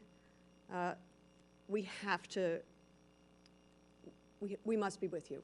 And I'm very proud of the United States for being a part of what is now more than 50 nations, civilized nations who recognize the threat to you, to your civilians, to your soldiers, to your citizens, to your sovereignty is our fight.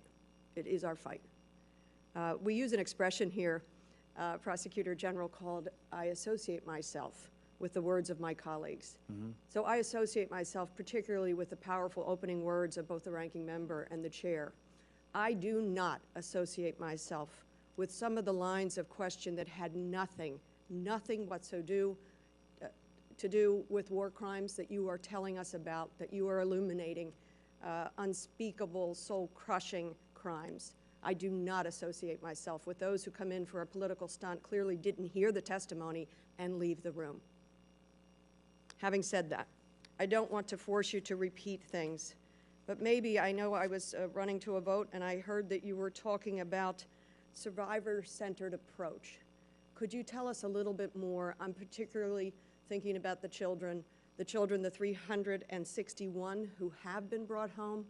How do we help them? How is Ukraine beginning, the world beginning to help them? And of course, we have to get the others home, as well as the women and girls who have been tortured, who have been raped, and the families who have suffered that and even more.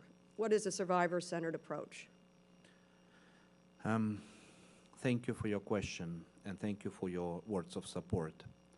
The survivor-centered approach means that all our investigators and prosecutors should change their approach from the inherited Soviet-style repressive system, where the main aim of the law enforcement agencies is to find the criminal, to capture, and to send him or her to jail.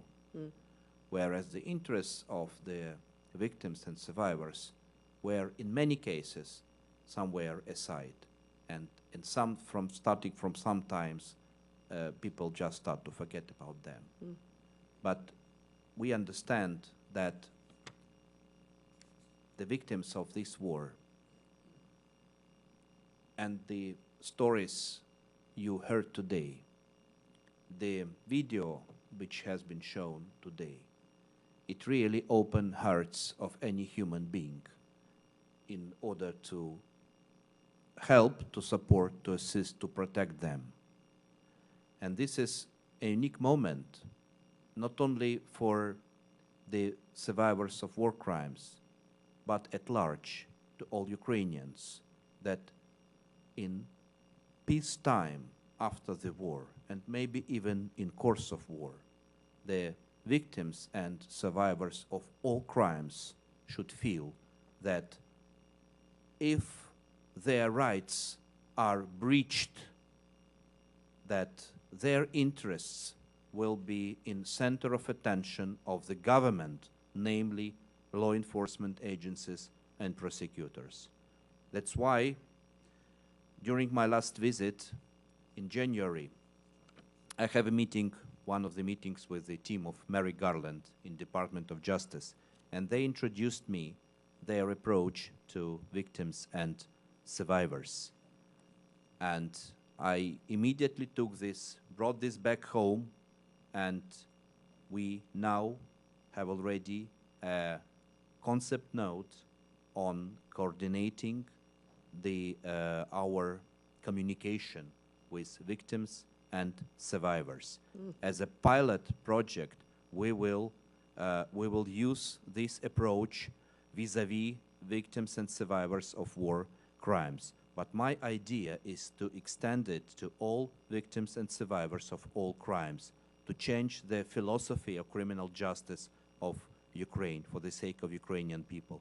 We are now starting process of selection of the people who will coordinate communication with victims and survivors. We will go through trainings of these specialists with the help of our international friends and allies. And I hope this will be for the sake of all Ukrainians. Well, I thank you for that, because my next question was going to be to follow up. You said the Department of Justice, Merrick Garland, has provided, in your words, unprecedented support. Clearly, that's one example. I don't know if there are others you are able to talk about, but I will say that we will continue to press in appropriate ways to say we must continue to support you, Ukraine, and the people of Ukraine. I have very little time left. What have you not been able to convey to us? You've conveyed things so very powerfully, but is there anything else you wanted to add? You know, last time I was asked at some occasion in the United States, what is the most important request from you, the most important message? And usually my colleagues start, of course, with weapons and ammunition, humanitarian and financial support, support for our all endeavors to seek justice. I said, no, I will start with something else. The main thing we need is unity. If we will have unity, we will have ammunition, we will have financial support, we will have humanitarian support, we will have support on the level of people to each other. And unity, from my view, means that we will stand together nevertheless, even if we are not 100% satisfied about each other. We will stand together until we win in both of these fights. Fight for our territorial integrity and sovereignty, and fight for justice for all victims and survivors of this war. So my word is unity. Unity. Slava Ukraini. Slava Heroes. Героям слава. Дякую. Thank you. I yield back. Gentleman yields. Chair recognizes Dr. McCormick. Thank you, Mr. Chair. First of all, I really appreciate you being here today. The testimony was moving to me. War is a terrible reality. I just returned from Ukraine about a week ago. I was able to first line see the pictures, hear the stories, but there's nothing like hearing from people who have witnessed it firsthand. There's no way I can epitomize what you all have been through firsthand, and the stories that with raw emotion are told in front of us absolutely make an impact. So, and I know that takes a lot of bravery to share that. So thank you for that, for all the witnesses here today. I will say that the evidence that surprised me, though, is just hearing about how it is kind of a genocide, and that Putin is very much aware of this and very much supports it, and very much this has been widespread, not just individual. In every war, there's bad things that happen. We know this just by history. But to see it widespread and condoned inside of military units really is something that we don't see in modern warfare a whole lot of. So this stands alone. I would make the case that we are not just obligated to you because of a nuclear treaty or because NATO universally voted to support your country, and not even because we should finish what we started, but because we have a moral obligation because of what's happening there, because you've invited us into this, knowing that you're being unfairly treated and, in fact, raped and pillaged, and the degradation of your society is at stake. So I'm with you. With that said, we haven't talked much about Crimea. Now we talked about the rest of Ukraine because that's kind of the more contemporary issue, the thing that we talk about. Have you seen widespread egregious behavior behind that area of Ukraine or what the disputed territory is, people who are tortured and treated in the same unjust fashions as happened in the Eastern Front? Thank you for your question, and thank you for your words of support. First of all, we have a lot of, I would say, thousands of criminal cases with regard to violation of the human rights of Ukrainian citizens who are still in Crimea. Many of them are representatives of Crimean Tatar population. Many of them are just Ukrainians who don't accept the annexation of Crimea and violation of their rights there. We are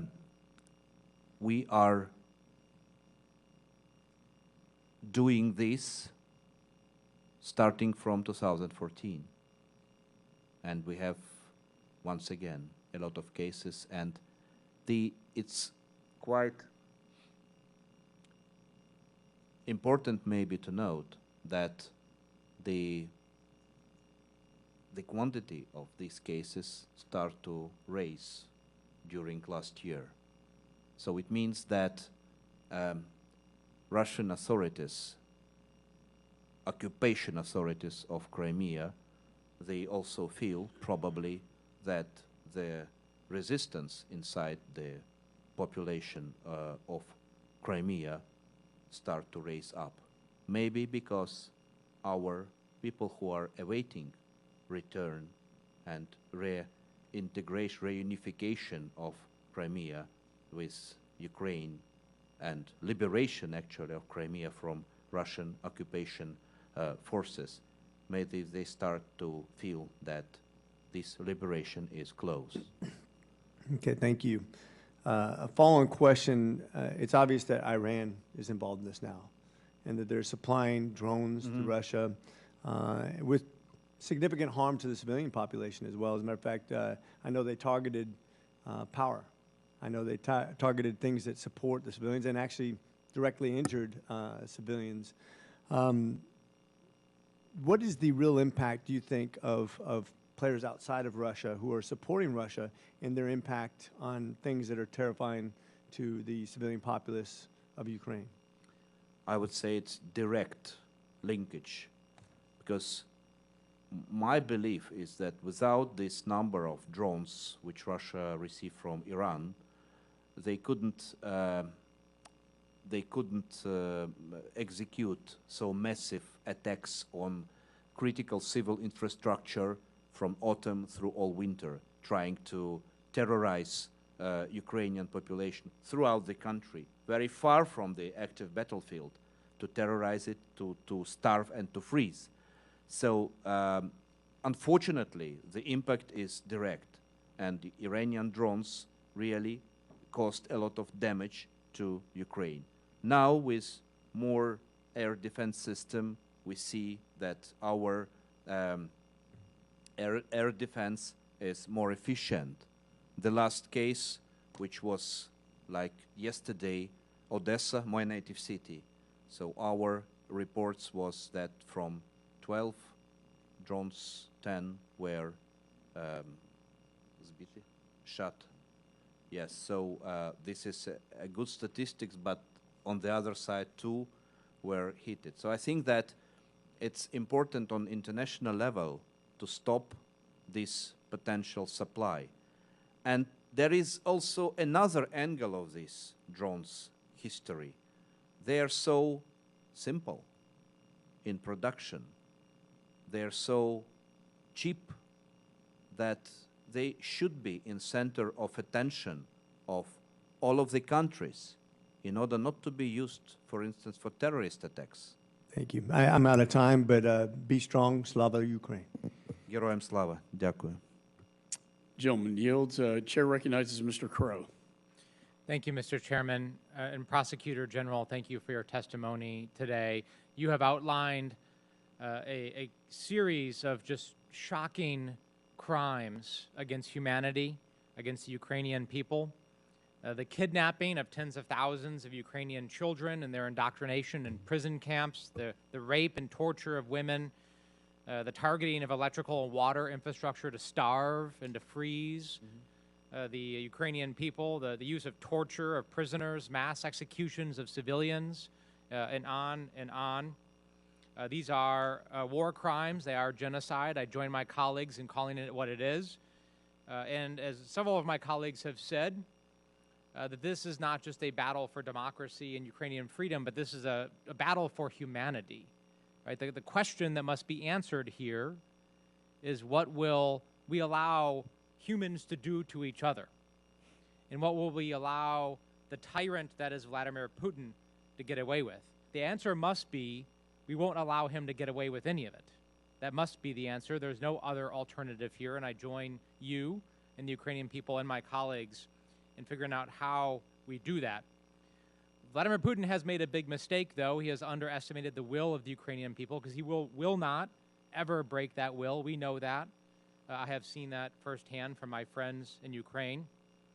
So the question becomes, how do we make everybody, not just Vladimir Putin, accountable for these crimes? Battlefield commanders, individual soldiers, there must be accountability at every level. And to that end, this Congress changed law last year to allow the sharing of information to the International Criminal Court with respect to Russia and Ukraine. It's my understanding that that law has not been fully used yet by this administration, that there is information that has not been put forward. Public reports have indicated that there is information that we have that we could provide that we have not due to some objections by the Department of Defense. What is your understanding as to the state of the sharing of that information, and what objections are you hearing from the U.S. government at this point that might be slowing down the provision of really critical information? You know, in course of this war, many procedures historically which took months and years before, now in different countries and in different international organizations, now are sorted out within months or weeks. And this is quite a unique situation where we feel as a special element of support that you change your procedures. But in order to get this changed, and in order to be it more 100% efficient, it's important to, in parallel, to communicate the need of such changes. I don't want somehow to comment on why internally there could be some resistance in exchanging of information, I mean internally here in the United States. I am ready to communicate and to explain that if this is for the matter of justice on international level to all perpetrators, not only to those who executed these commands, but those who ordered these commands, then it doesn't raise any risk or any concern from the point of view of, like, from the military side. Of course, I can hear arguments because I used to be in communication all this year for different processes. But I think that proper communication, open and honest, will help to break, you know, the ice if it is necessary and if it is important. And once again, I think it is possible to share more intelligence information we need. Because it's not just sharing information, it's just to give answer on our very specific requests. We are trying to deal with this new legislation. Let's see what would be the outcome and the result. I'm optimistic, and I hope that our communication will lead to fruitful results. Thank you, Prosecutor General. We appreciate your service and your leadership and testimony today. I yield back. Gentleman yields back. Chair recognizes Mr. Kane. Thank you, Mr. Chairman. First of all, I want to thank you, Mr. Prosecutor General, for being with us today and for all the hard work that you and your office have been doing since the onset of this conflict last year. As chairman of the Europe Subcommittee, I share Chairman McCall's feelings that it's important for this committee to inform the American public about what is currently happening in Ukraine and to display that many war crimes are being committed by Russian forces in Ukraine.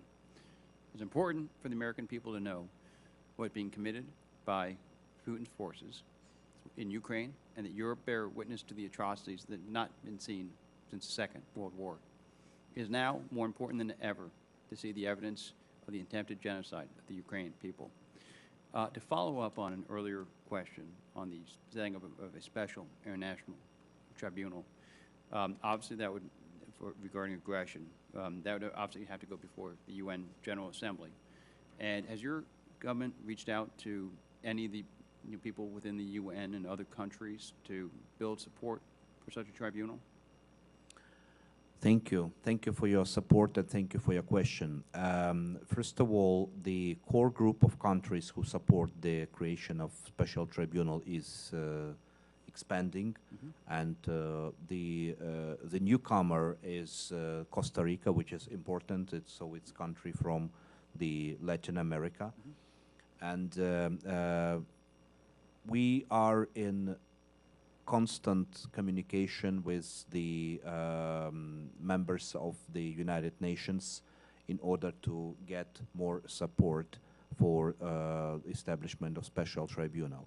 For this, I would ask the not only supporting us in by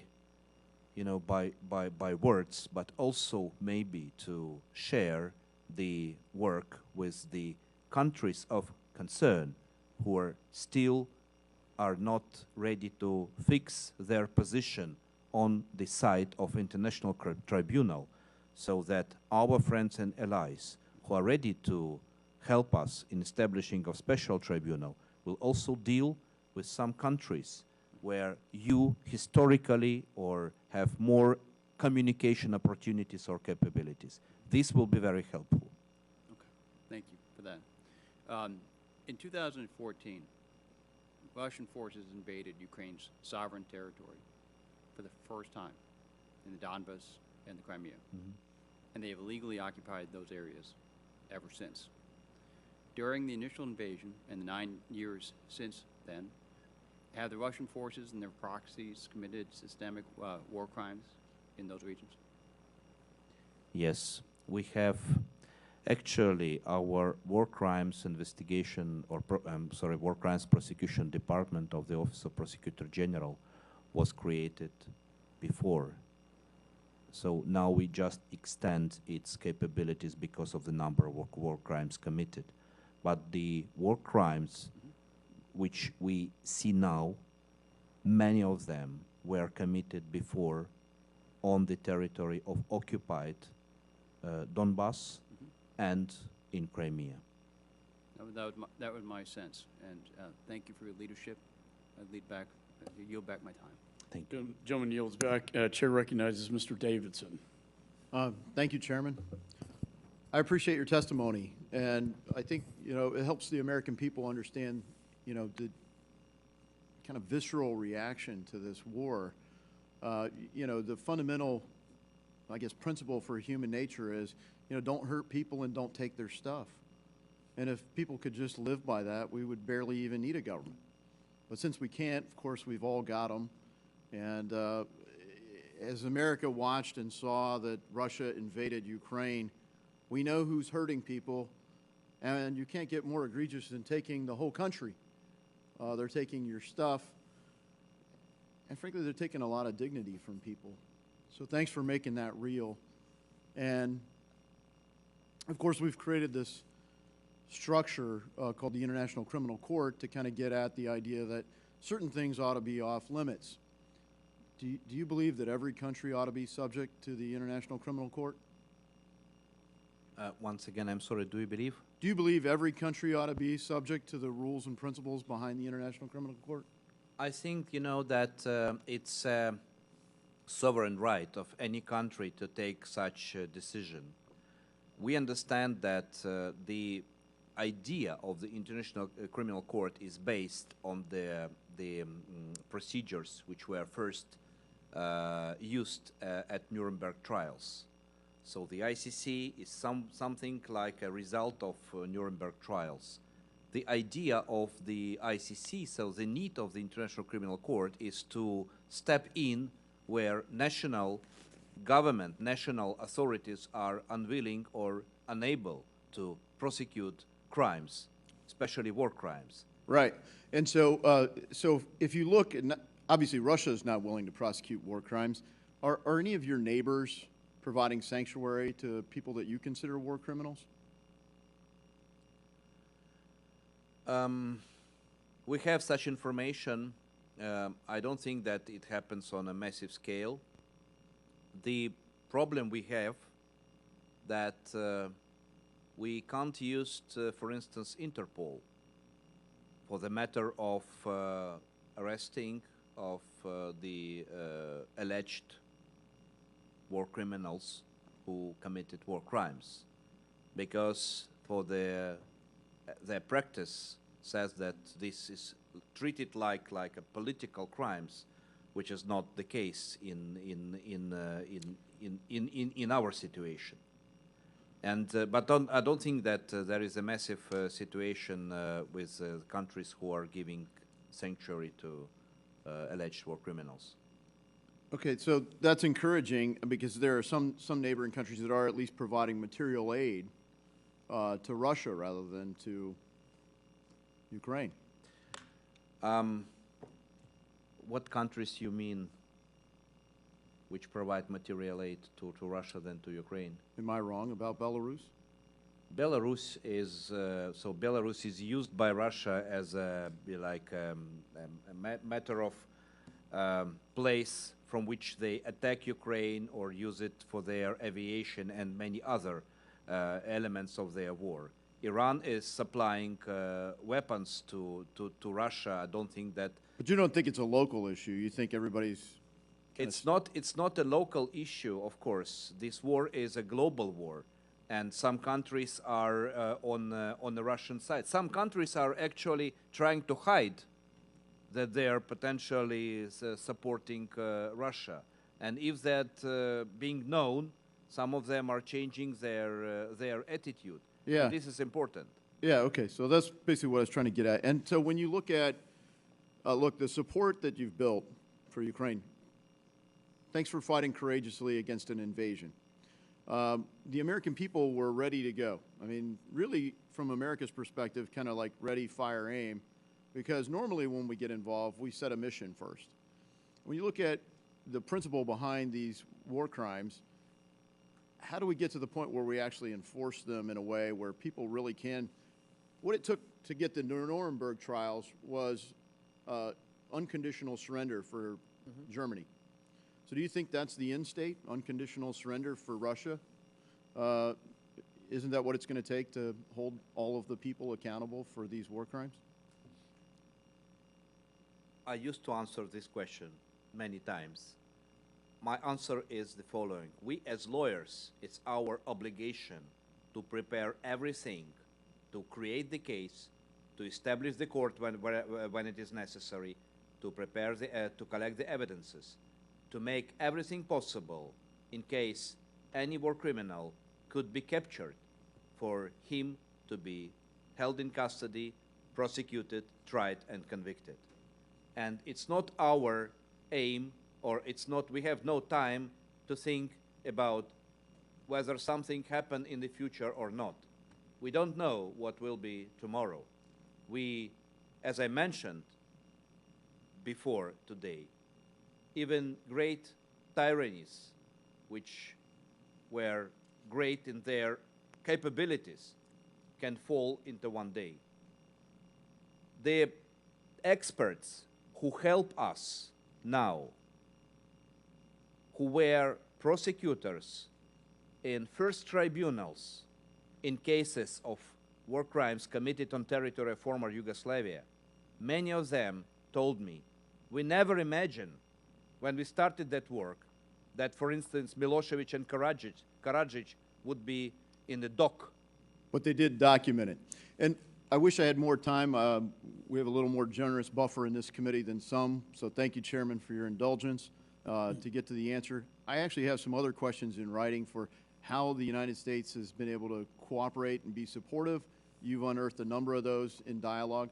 And frankly, one of the questions that we get relates to, would you be okay with the same standard being applied to Ukraine's conduct in the war? And I'd just give you, if I had the time, to address the pretext that Russia used to start the war. And we look forward to a written response when we get there. Yeah, the chair will allow the witness to answer that question. Sorry? You want to restate the question? Well, the one that the pretext that Russia used to start the war was, of course, that fellow Ukrainians were engaged in effectively war crimes against their countrymen who were Russian speakers, Azov battalions and others, neo-Nazis inside Ukraine. And so Russia says, we're coming to protect Russian speakers because Ukraine won't protect them. And they use that as a pretext to come into the country. And so if that was going on in any way, shape, or form, would those people be held to the same standard if they really were committing what is effectively atrocities against their fellow Ukrainians? First of all, the pretext of Russian invasion, the many elements, maybe all of the elements of these pretexts, is absolutely insane stories. And they could use any pretext. They decided to start this war of aggression. They don't need this pretext. Actually, what they did, they documented themselves, and the crime of aggression, which should be prosecuted by the International Tribunal, could not be very difficult case from the legal point of view, because we have a lot of evidences of the crime of aggression started. And their pretext, I think everyone understands that there's nothing behind it, just some story for their propaganda and their TV. With regard to all war crimes committed in the course of this war, we start investigation in any case, and for us, wherever we have information about war crime committed, it doesn't matter who is alleged person. Yeah, thank you for that. Look, nothing justifies what Vladimir Putin did. And look, even in America, we had people who crossed lines in our own rules of engagement. In our own country, we held them accountable. Russia's not doing that. I think a lot of people see and say that Ukraine is also not doing that. And I just look at, is there a basis at some point to build something diplomatically here? And I look forward to the written responses. Thank you, Chairman. Yeah, Jones' time has expired. Mr. Schneider is recognized. Thank you. I'm way over here. Sorry. That's okay. It's a big room. I know it's been a long day. Thank you so much for sharing everything from your experience to testimony earlier of the witnesses. I'm reminded of Elie Wiesel, and two quotes come to mind. He said famously, whoever hears a witness becomes a witness. And today we become witnesses to the horrific atrocities and war crimes taking place in Ukraine. He also says, if we forget, we kill the victims a second time. And we cannot forget. We must do everything we can to make sure that the perpetrators of these crimes are held accountable and face the consequences of their actions. And I'll say at the same time, we must constantly remind the world where we stand on the right side of history, on the moral side of history, with the people of Ukraine, with the country of Ukraine. And that I pray this war comes to an end as quickly as possible, but I also am committed to make sure that we continue to prosecute the crimes for as long as necessary. And I join my esteemed colleagues on both sides of the aisle who have expressed the solemn hope that President Putin, his lieutenants, and all the people guilty of these crimes face justice. I also, Mr. Chairman, Mr. Ranking Member, I appreciate the role that this committee has played and will continue to play in shedding light on these atrocities and the work you do and the witnesses coming here. This will not be, I suspect, the last time we talk about this. I'm also pleased that last month the International Criminal Court did announce charges against Putin and issued an arrest warrant for him. For this to be effective, I think the testimony, the satellite images, the myriad of materials collected have to be retained, have to be stored, and be available to establish guilt. No doubt in my mind that Putin is guilty, that we will be able to prove his guilt. But with so many crimes, I know it's crucial that your office and the international community keep track. It is easy to say, to use terms such as countless, inconceivable. We have to count, and we have to make sure that the world understands and comes to the conception of what has happened. So to that end, in a little bit of time left, Mr. Prosecutor General, what are you doing? How can we in the United States best help to make sure that the evidence is collected appropriately, the chains of custody are preserved effectively, records are maintained, so that when the time comes, when Putin and his cronies face trial, they won't be able to say, this isn't true, this didn't happen. The evidence will be presented, it will be overwhelming, and it will be substantiated. Thank you. Thank you for your support, and thank you for your question. First of all, we are working in a very structural way. My head of my war crimes prosecution department, Yuri Belousov, he just yesterday reported to me that they have finalized strategy of investigation and prosecution of war crimes, which is created at wartime by our investigators, prosecutors, but with all international projects involved, especially Atrocity Crimes Advisory Group, which is created with the help of US government, together with UK and EU colleagues, and together with non-governmental organizations involved. And this is a strategic document. So we are not only dealing with specific cases. We help ourselves, with the help of our partners, to structure the work of our department, of our prosecutors and investigators. We also have constant or permanent sets of trainings, not only held in Ukraine, but also abroad, with the help of our partners, to raise the level of our prosecutors and investigators, because they need to meet the highest criteria, which I think could be met either in courts of United States, United Kingdom, European countries, or the ICC. Because we all understand, my word to my prosecutors, every case, every evidence you collect, you need to think about that this evidence could be used at the International Criminal Court, which has very high standards. And you need to be very careful in documenting these evidences, because we don't have a right to lose any case. So I am absolutely with you, and your question is extremely important to highlight the necessity of the high quality of evidence collected. This is my primary task.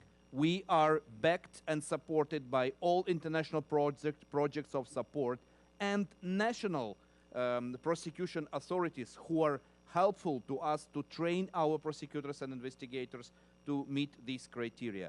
But I also wanted to say one word. You know, you mentioned the statistics, you mentioned the figures. These hearings today, it's not about the figures, it's about real lives. We all need to come back to real destinies, to real people who are the victims and survivors of this war. And behind every figure are people's lives. We need not to forget about it. Thank you. That is so important. This is a crime against humanity, and the world will hold Russia and Putin to account.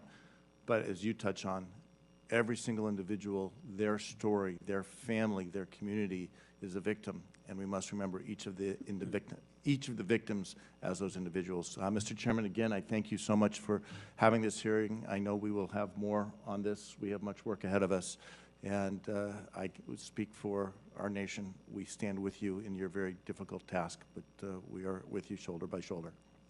Thank you. Gentleman yields back. Chair recognizes Mr. Hill. Thank you, Mr. Chairman. I want to thank the chairman and the ranking member for their significant commitment to the people of Ukraine and their significant bipartisan effort to make the United States a firm and committed partner to ejecting Putin from Ukraine. So I thank you for your leadership. And also on the subject of the victims of this illegal invasion of a neighbor and sovereign country and member of the United Nations, I think we're not forgetting the victims here. Our chairman went to Bucha. He's done more than see photos. And we're grateful to the international news media that have brought the atrocities to light since day one on February 24th. So I thank the leadership of this committee. I want to follow up on Mr. Snyder's comments. In 2016, the United Nations, in a General Assembly vote, established the mechanism, technically the International Impartial Independent Mechanism to investigate war crimes in Syria. It's been, I think, quite successful in storing evidence, documenting that evidence, some most sensational, things like the Caesar photos, for example, and convictions have now been taking place in Europe, including recently in Germany. And the UN has formed a mechanism to back up evidence storage for Ukraine. Is that correct? Has the UN General Assembly set up a similar mechanism for documentation of war crimes in Ukraine? It's very important and also to mention, it's a matter of tribute to and respect to all of PAI prosecutors and investigators, is that Ukraine, which is very different from Syria, Ukraine from the very first day of full-scale invasion ensured, under the leadership of President Zelensky, that all state authorities were fully operational from the very first day of war. Even some of them were relocated from Kiev, but they were fully operational. That's why we started investigation and prosecution of war crimes from the very first day. And in order to ensure secure storage of the evidences, I applied last year to our partners, and we received first assistance from European Commission, who secured for us, who supplied for us quite huge servers in order not only to save, but also to duplicate, yes? Duplicate, yeah. Yes, duplicate the evidences of war crimes committed. We have also other instrument now in place, which is under the auspices of Eurojust in The Hague. This is a very interesting element. It's called CSED, Core International Crime Exchange Database. This is also financed by the European Commission, and it will be a storage of the evidences which could be provided by the 20+ countries who investigate war crimes and the joint investigation team, which was created by Ukraine, Poland, and Lithuania, and now Latvia, Estonia, Slovakia, and Romania being part of, where United States Department of Justice now have a memorandum of understanding and will deploy specialists who will help another element of this joint investigation team, the International Center for the Prosecution of the Crime of Aggression, which will be started its operation in July in The Hague under the auspices of Eurojust, with the support of a prosecutor which will be deployed by the Department of Justice of United States. So we have another storage facility for the evidences, as I mentioned, CSET, and it will be additional storage facilities for the ICPA, International Center for the Prosecution of the Crime of Aggression. So we want some of the evidences to be kept not only in Ukraine, but also abroad to be in a more safe location. That's very encouraging, and I'm of course pleased that this Congress has supported that Department of Justice effort to provide that technical assistance. Do we have actual, in addition to DOJ training and the MOU, do we actually have FBI forensic experts assisting their colleagues in Ukraine on crime scene reviews? Thank you for this question. During my visit, we will have we have already a meeting with Attorney General with regard to more active involvement of the FBI to investigate and prosecute of war crimes, and I have meeting tomorrow on this specific matter. Good. Well, this is very encouraging. We want to make sure that you have the support you need to take to the international community the proof of the atrocities of the Putin invasion of Ukraine and bring Putin and his henchmen to justice. And then we will do our part too on making sure that we work with our partners on finding ways for Russia to support the reconstruction of Ukraine once Ukraine has declared victory. Thank you, Mr. Chairman. I yield back. Thank you. Gentleman yields. Let me just thank the Prosecutor General for being here today. Very powerful testimony. You handled yourself extremely well, making the case. The reason the ranking member and I wanted to do this hearing is to call attention to not only the American people, but the world about what is happening on the ground and the atrocities taking place every day. At a minimum, you're providing a documentation, a historical documentation of these atrocities, and we sincerely hope that they will be brought to justice. And as I used to say when I was a prosecutor, that there will be a special, particularly for the Wagner Group, a very special place in hell for them. So with that, members of the committee, pursuant to the rules, they have 5 days to submit statements, questions, exchange materials for the record. And I'd like to close with an excerpt from an incredibly powerful documentary. I've seen it several times, called Freedom on Fire, which depicts the horrific realities of Putin's war.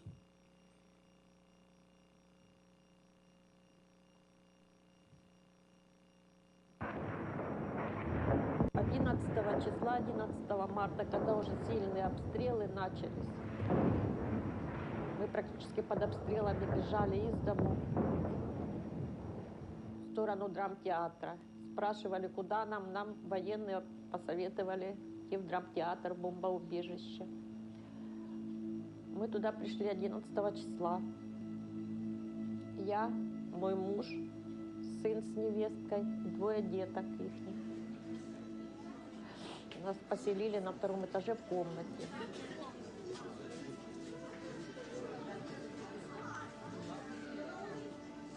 Комнатка маленькая, все пока там на полу спали.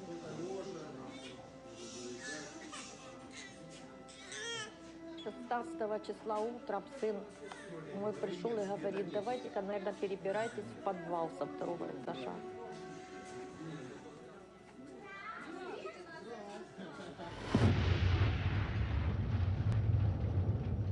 A Russian aircraft drops a bomb on a theatre that's also being used as an air raid shelter. Tonight, the desperate hunt for survivors of that horrific attack on a theatre believed to be sheltering as many as 1,000 people in Mariupol. Неожиданно затряслись окна, а во 2-й раз уже все взорвалось. Подружка кричит, я в тишине вся, потом, когда этот взрыв заканчивается, мы выбираемся, когда я вытаскивала ногу, слышала, что Каролина отхаркивалась там. И когда этот взрыв произошел, нас засыпало. Но мы с мужем вылезли. Соседка кричит, Ира, там дети на 2-м этаже. Мы как забегаем, а эта комната не один. 3-й этаж на них упал. Я кричала, Каролина... Моя сестричка.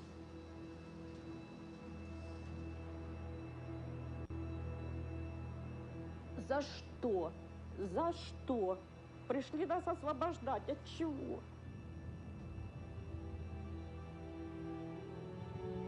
От жизни освободили, от жилья освободили, от работы освободили, от всего освободили.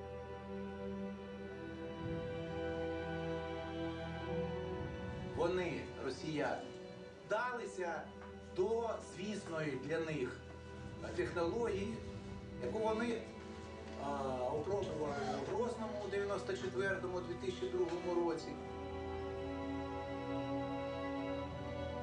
яку вони опробували у Сирії, Алеппо. І саме так вони її опробують наразі в Україні. Доказом того нелюдського, антигуманітарного поводження російських Збройних сил у нас тисячі. Свідоцтвом чого є бомбардування пологового будинку у Маріуполі. Весь світ бачив, як 16-річний ледь евакуювали відтуди.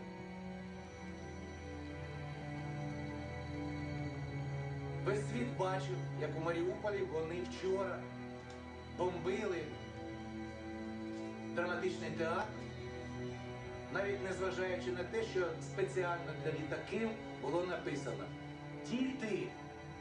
Весь світ бачить, що вони не люті. Вони беруть у заручники цивільне населення. Вони вбивають не тільки дорослих. На теперішній час 106 дітей. Не знаешь, куда бежать.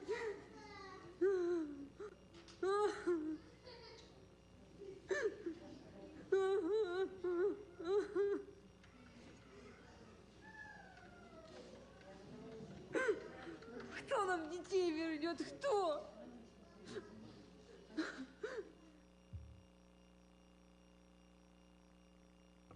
And without objection, the committee stands adjourned.